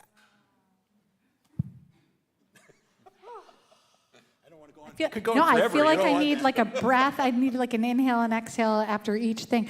So it makes me think, and you as a son of a Reform rabbi, like what, my goodness, like, did you think your dad had any sense of this kind of, when you grew up in New York, were you in the suburbs or were you in the city? Yeah, we were on Long Island in New Jersey. But my father actually, when he was very young, lived in East Harlem. And he tells me that when he was 3 years old, his mother took him here for a dance class. So our family goes back many, many years with the What kind of institution. dance was it? I've seen him dance, or whatever it was. He didn't get a lot out of the class. The curiosity is like, was it a Jewish kind of dance? Was it like salsa or like, they probably, ballroom dancing or? But that's the beauty of this institution. It could be either, right? The why goes both ways, right? We go in all ways.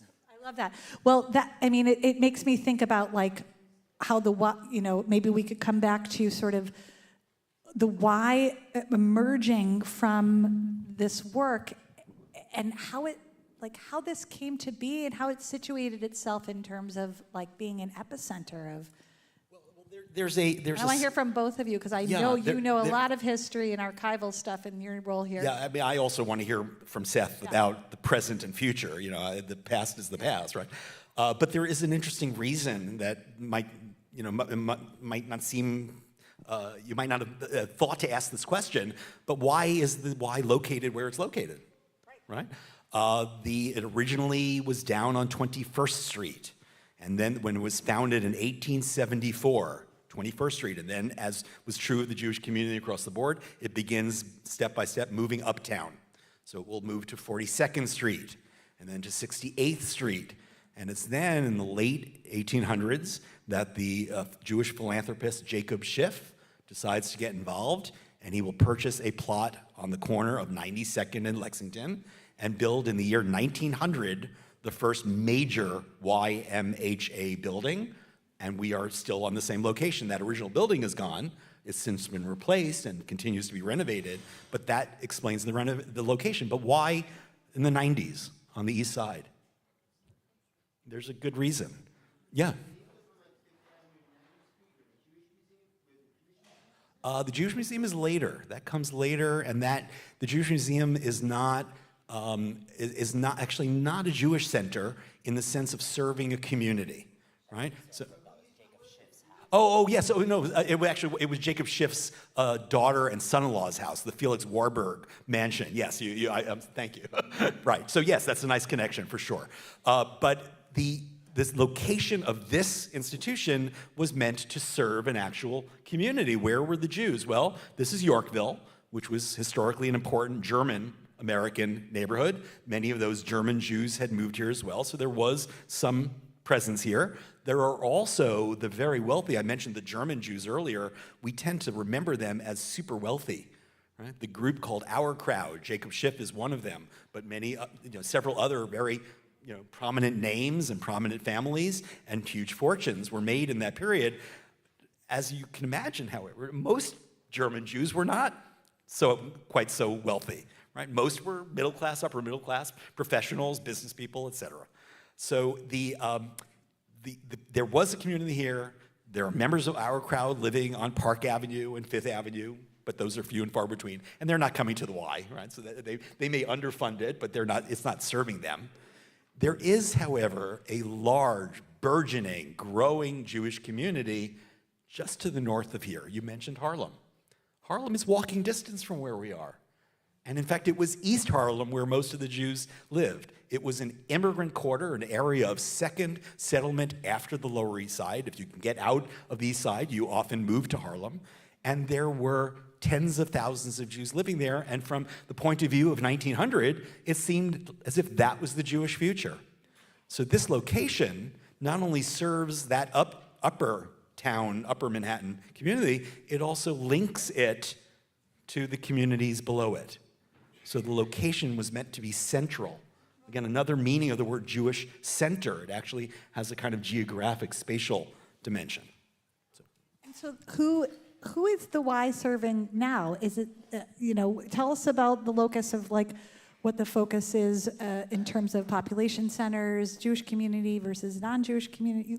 Tell us a little bit about where we are right now before we head to the future. Sure. So the organization was founded in 1874, and originally a group of German Jewish civic leaders, primarily German Jewish civic leaders, created the 92nd Street Y, not the 92nd Street Y at the time, and their goal was to create an American home for the emerging wave of Eastern European immigrants coming into the city. And so from our very start, an important part of our mission has been to serve as a refuge and home for Jews. And so we do a lot of programming like this that is directed at the Jewish community, whether it's religious observances or cultural events, or discussions about important issues to the Jewish community, Israel, anti-Semitism, et cetera. And so that's a very substantial part of the work that we do. But as David and I were talking about, in the 20s and 30s, there was a real transformation here under the guidance of a man named William Kolodny. And David, I'm sure, can tell you much more about him, but he had an expansive vision of the 92nd Street Y as not just a home and refuge for the Jewish community, but as a place that would be a center for the broader New York community.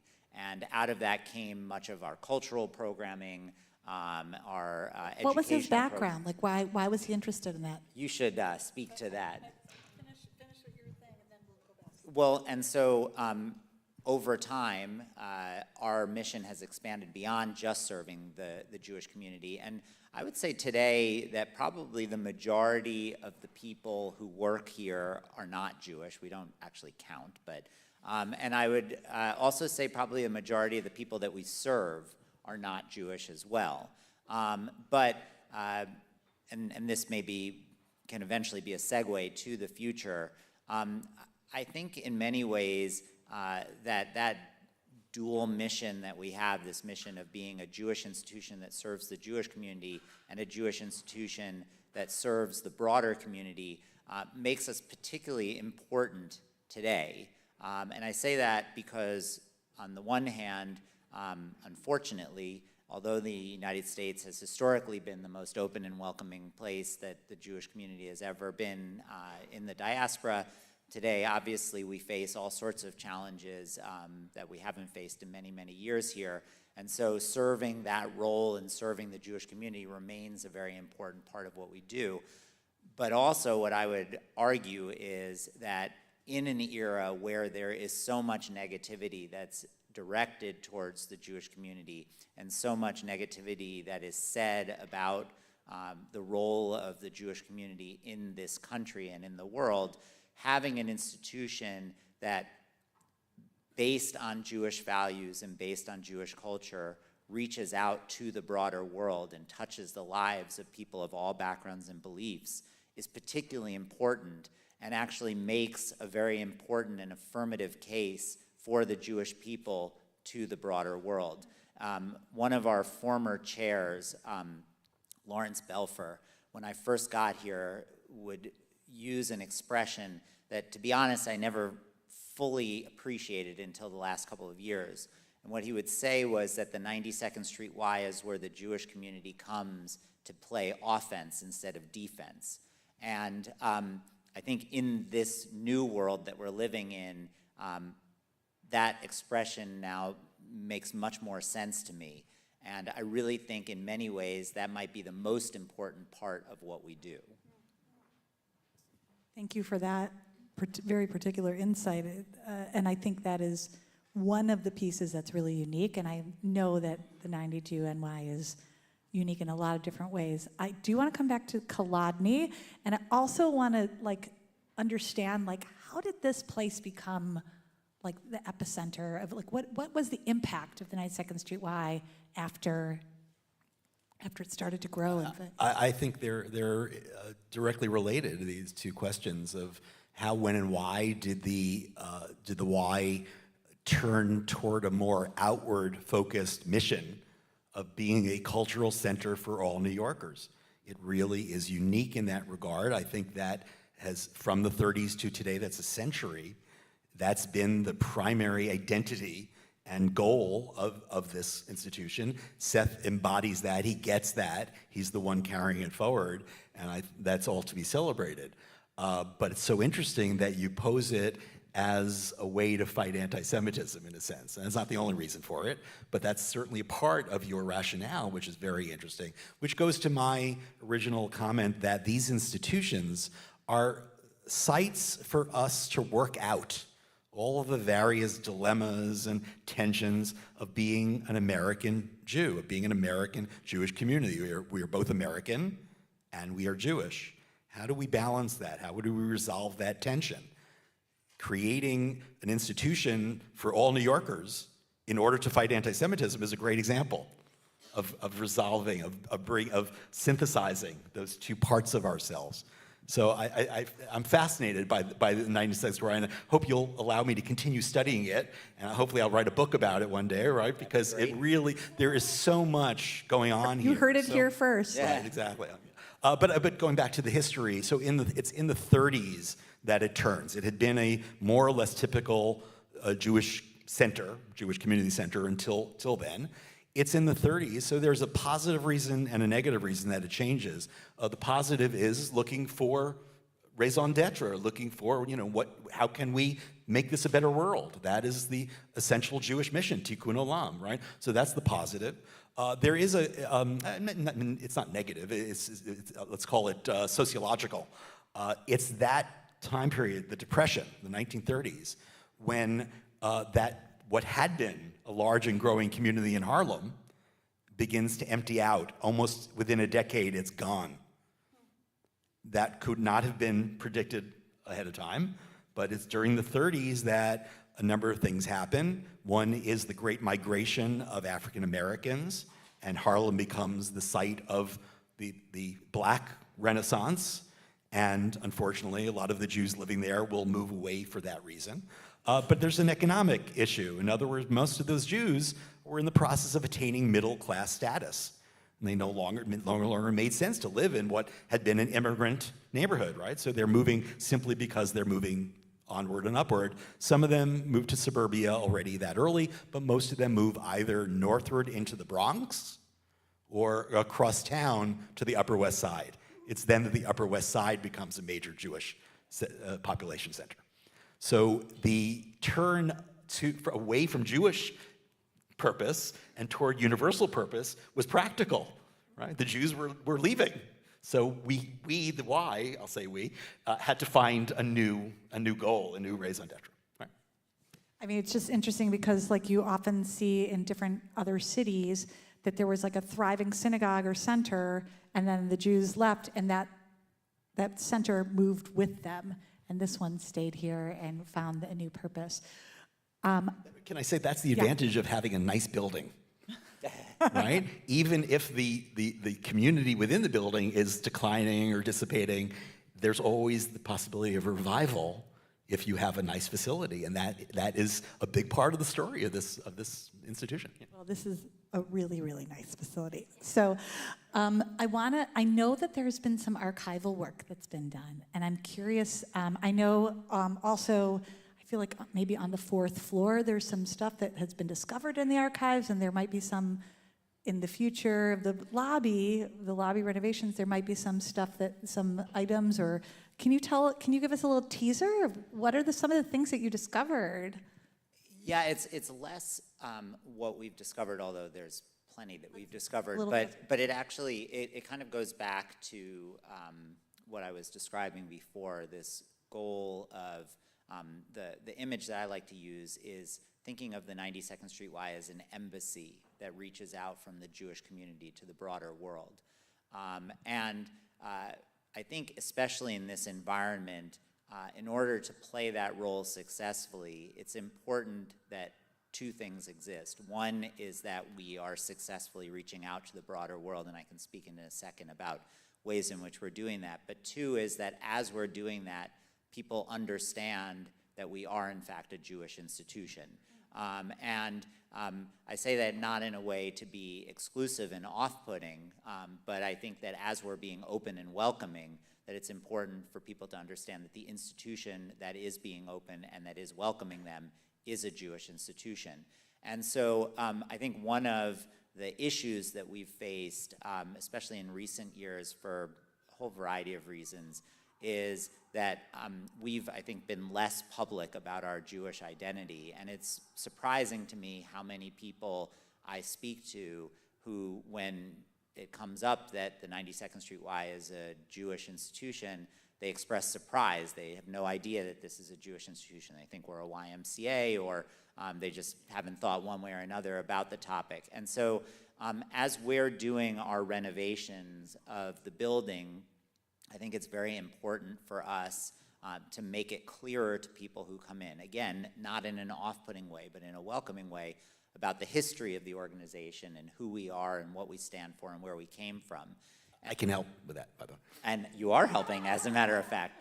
And so one of the things among many that we're looking to do as we're renovating the building, especially as we're renovating the ground floor, which is where everyone who uses the building comes in, is to create a history display that explains who we are, the breadth of our programming, and also this incredible Jewish history that we have. The first part of that, and this is what you were referencing, is on the 4th floor of our south building. So you're in the north building, which was built in the 1920s. The south building was built in the 1960s. For whatever reason, the floors of the two buildings don't actually line up with one another, which I don't understand. It's very Jewish, I think. But on the 4th floor of the south building, it is now the home to our Bronfman Center for Jewish Life. And in the lobby of the 4th floor, the first piece of this history and archival center that we're looking to create is going to be installed. And that's going to tell the Jewish story of the 92nd Street Y. And then on the ground floor, we're going to be telling the broader story, which will also include the Jewish story, but the focus on the 4th floor will be our Jewish history. And so, for example, Rabbi Ingber, who is the director of the Bronfman Center, was very excited when he first took this job and found in some remote part of the building an old Torah ark.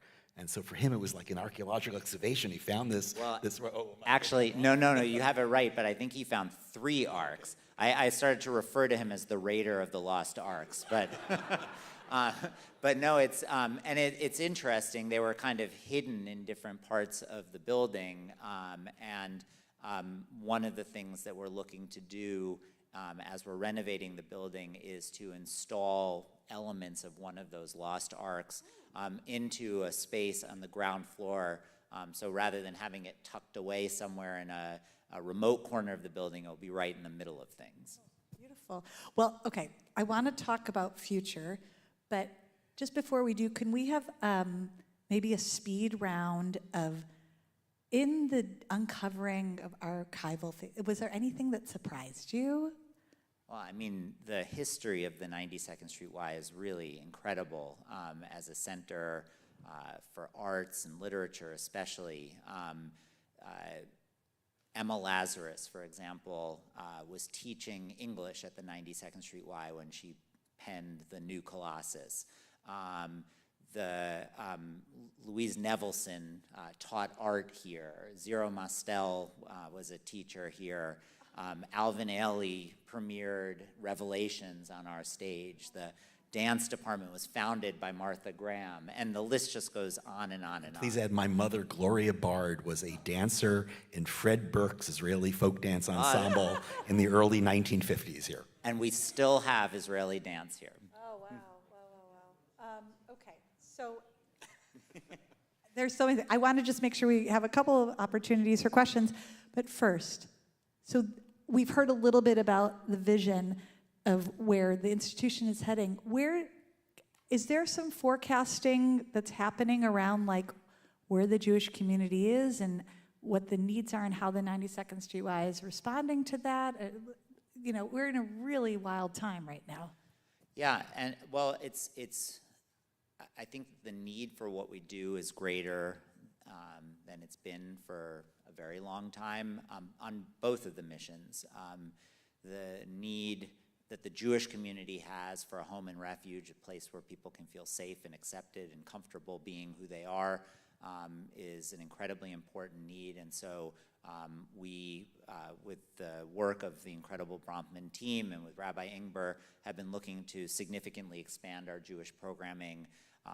This ONEG, for example, is something that maybe at one time we would have Shabbat observances here, but for decades we didn't do that. And this is something that we've revived or created, Rabbi Ingber has, and it's an example of the kind of expansion in our programming that we're doing. But also I think there's a need for this broader mission to the wider world. And you know, what I often say about the 92nd Street Y is that if you were to take a blank piece of paper and create an institution, you would never create the 92nd Street Y.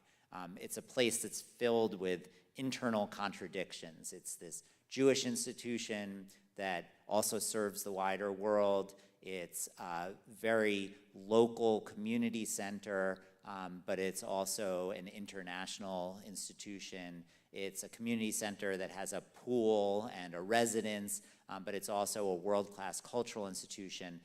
So what we do doesn't really make sense in a lot of ways, but when you boil down all of the different programs that we offer here, what all of them have in common is that they're about enriching individual lives and building community. And I would argue that at this moment in time, when you look around the world and you see so many people who are so unhappy, that what is behind a lot of that unhappiness is the fact that people feel as if their lives don't have purpose or direction, and they feel as if they're being pulled apart from the people in their lives, and their communities are being pulled apart around them. And so while there's no question that the 92nd Street Y is not in a position to solve all of the world's problems, I do think that we can model how to solve the world's problems.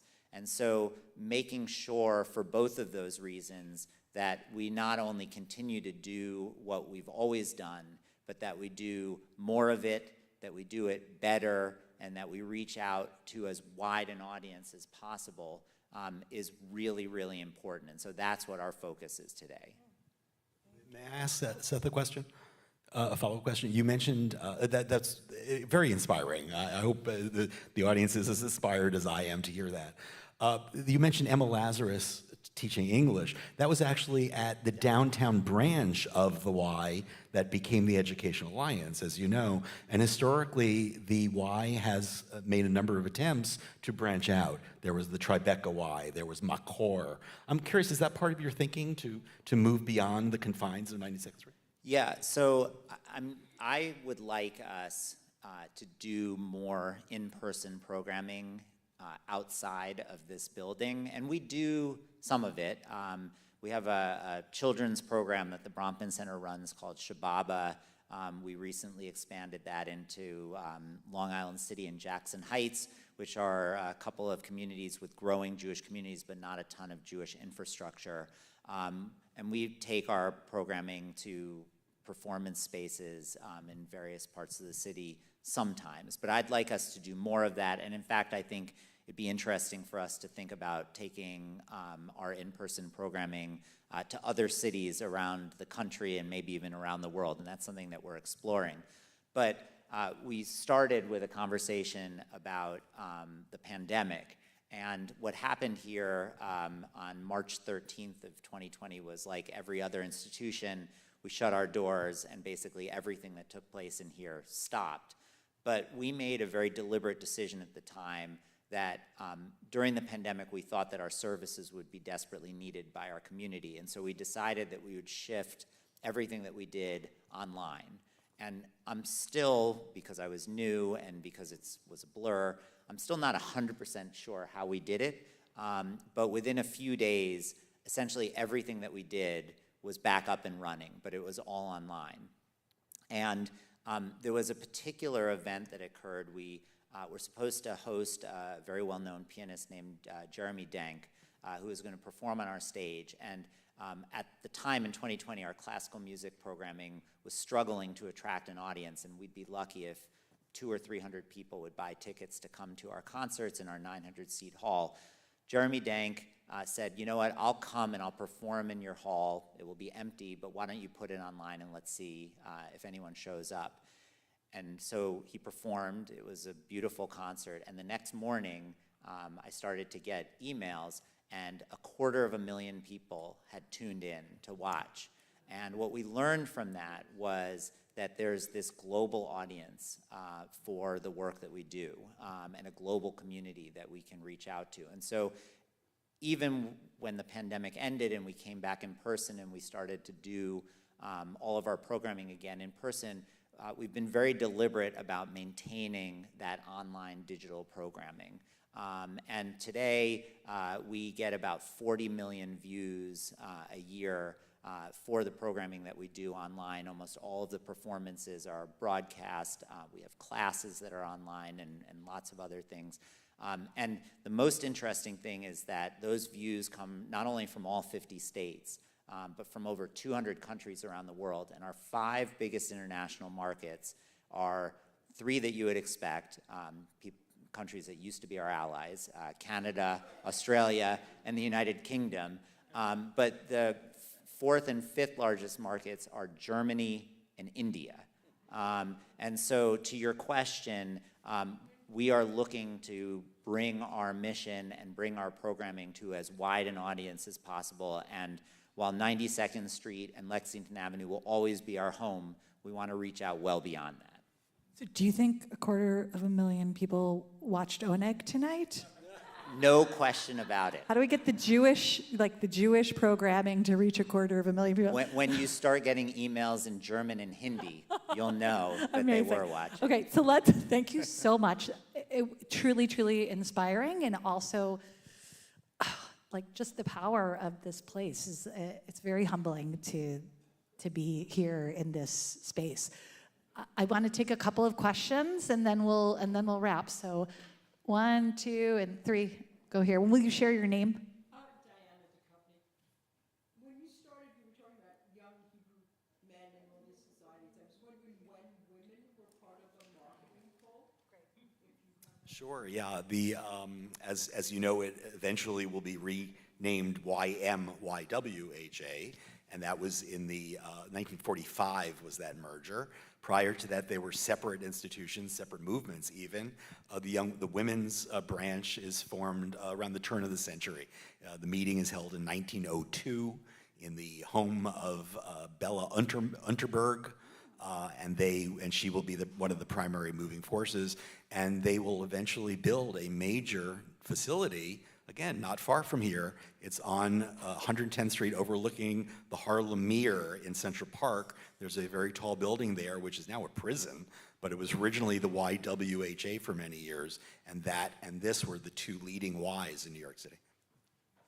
And just because I lived in the dorms here like 38 years ago, when did those get included and what are they used for now? Is it just people? I'm not sure when they started. I mean, they certainly were built into this building. There was a merger of the Clara de Hirsch Home for Working Girls in the 60s. That was when they built that annex. So I think it was an extension of that in some way. But there were dorms built in this building, which was opened in 1929, another auspicious date. Today the residences are still residents. We have about 200 beds in the building, and they're primarily college kids or people who are just starting in their career, people who are here for interns, some of the residents at local hospitals, including Jewish Hospital or whatever it was called, Hospital of the Jews. Mount Sinai has a number of residents who live here. So. Thank you. Great question. What's your name? My name is Deborah here.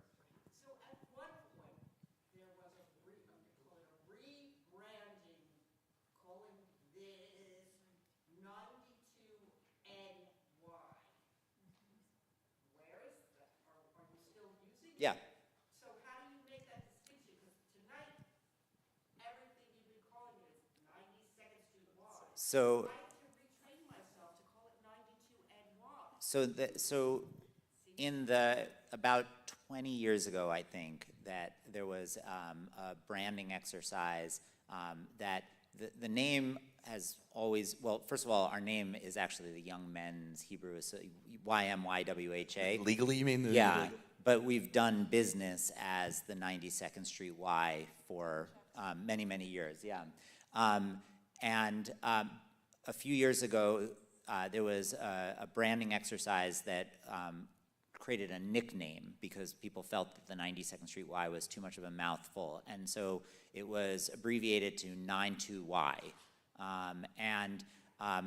When I got here, in this mission to try to distinguish ourselves from the YMCA and make clear that we are a different organization, I felt that that Y was problematic because it confused people. And so what we did was we kept the name the 92nd Street Y, but we extended it. So our official name is the 92nd Street Y, New York, because we feel that New York is an important part of our identity, and we wanted that to be part of our brand. And then the nickname, instead of being 92Y, is now 92NY. And the idea behind that is, one, to connect us to the city, and two, to distinguish us from a YMCA. But the full name is the 92nd Street Y. So it's like my son is named Theodore. So he's Theodore, but we call him Theo. So you can use either of those names for us. Like a nickname at the time, it really felt like it was moving away from the Jewish identity. So let me, might I speak to that? Yeah. Yeah. So thank you for that explanation. I love the rebranding. I love 92NY. I think that's great. However, we have lost along the way the HA from YM and YWHA. H was for Hebrew, which has nothing to do with the Hebrew language. It was simply a synonym for Jewish. AKA the Hebrews of the Bible. Exactly, right? exactly. From And there are a Exodus number of story. reasons for why that word was used. I won't get into that. Hebrew association, the word association was a reference to those kinds of clubs and societies, but it also had a broader meaning. A Hebrew association is a Jewish community. In other words, that phrase basically means what in the early 20th century we called ethnicity, Jewish groupiness, and what today we more often call Jewish peoplehood.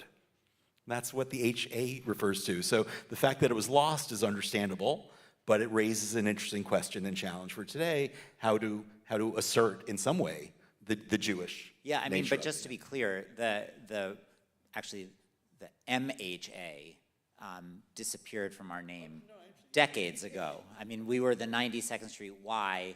We were not the 92nd Street YMHA. But you yourself said that you still want us to be seen as a Jewish institution. So how do you do that? Yeah, well, and I think the letter Y actually confuses people about our Jewish identity rather than reminds people of our Jewish identity. But Just in terms of like the universal understanding of YMCA. Exactly. Yeah.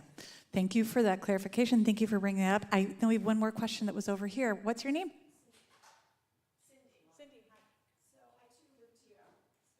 Oh.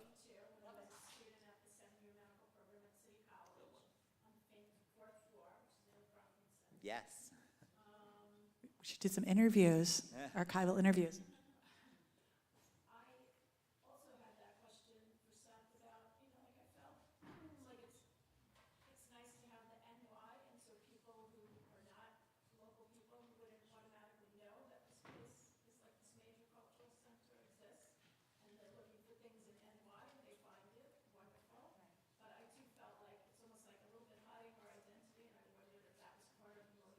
No, and again, I think that, while you might have viewed the Y as connecting us to the Jewish community, the wider world, and we did a lot of research into this, saw the Y as actually distinguishing us from the Jewish community because of this assumption that we are a YMCA, which is distinctly not a Jewish organization.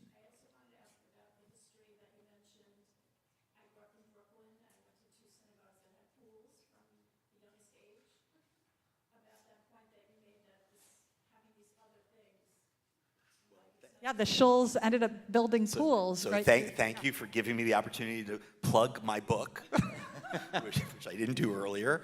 But much of my knowledge of the history of the Y comes from the research I did for my Brandeis University dissertation back in 1993, which later became this book entitled Shul with a Pool. It's a history of the synagogue center as an institution and the competition and often merging of synagogues and centers. The fact that we're having a Kabbalat Shabbat, observance in the Y is a great example of the shul meeting the pool, right?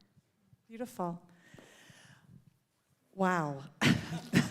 I mean, I feel like I have traveled worlds tonight. We are so grateful, Seth. We're so grateful, David, for all of your wisdom and your vision and your prophesizing, maybe forecasting, thinking really, but helping us think about what's needed in the community and how we can integrate, leaving assimilationism and really seeing ourselves, this expression to me gets complicated, but like Or L'Goyim, like there's a light, and that we're permeating light out, and that people know that is coming from a Jewish place. Feels really affirming. And so thank you for your leadership. I can't, I hope you all, I can't wait to see what happens. And thank you for the unbelievable historical journey that we went on tonight. I know probably you're gonna get some emails with a lot of questions. So thank you for everybody here. Again, thanks to the staff. I believe we have some dessert. So let's give a round of applause to our speakers and get a little ONEG Nash. Shabbat Shalom, everyone.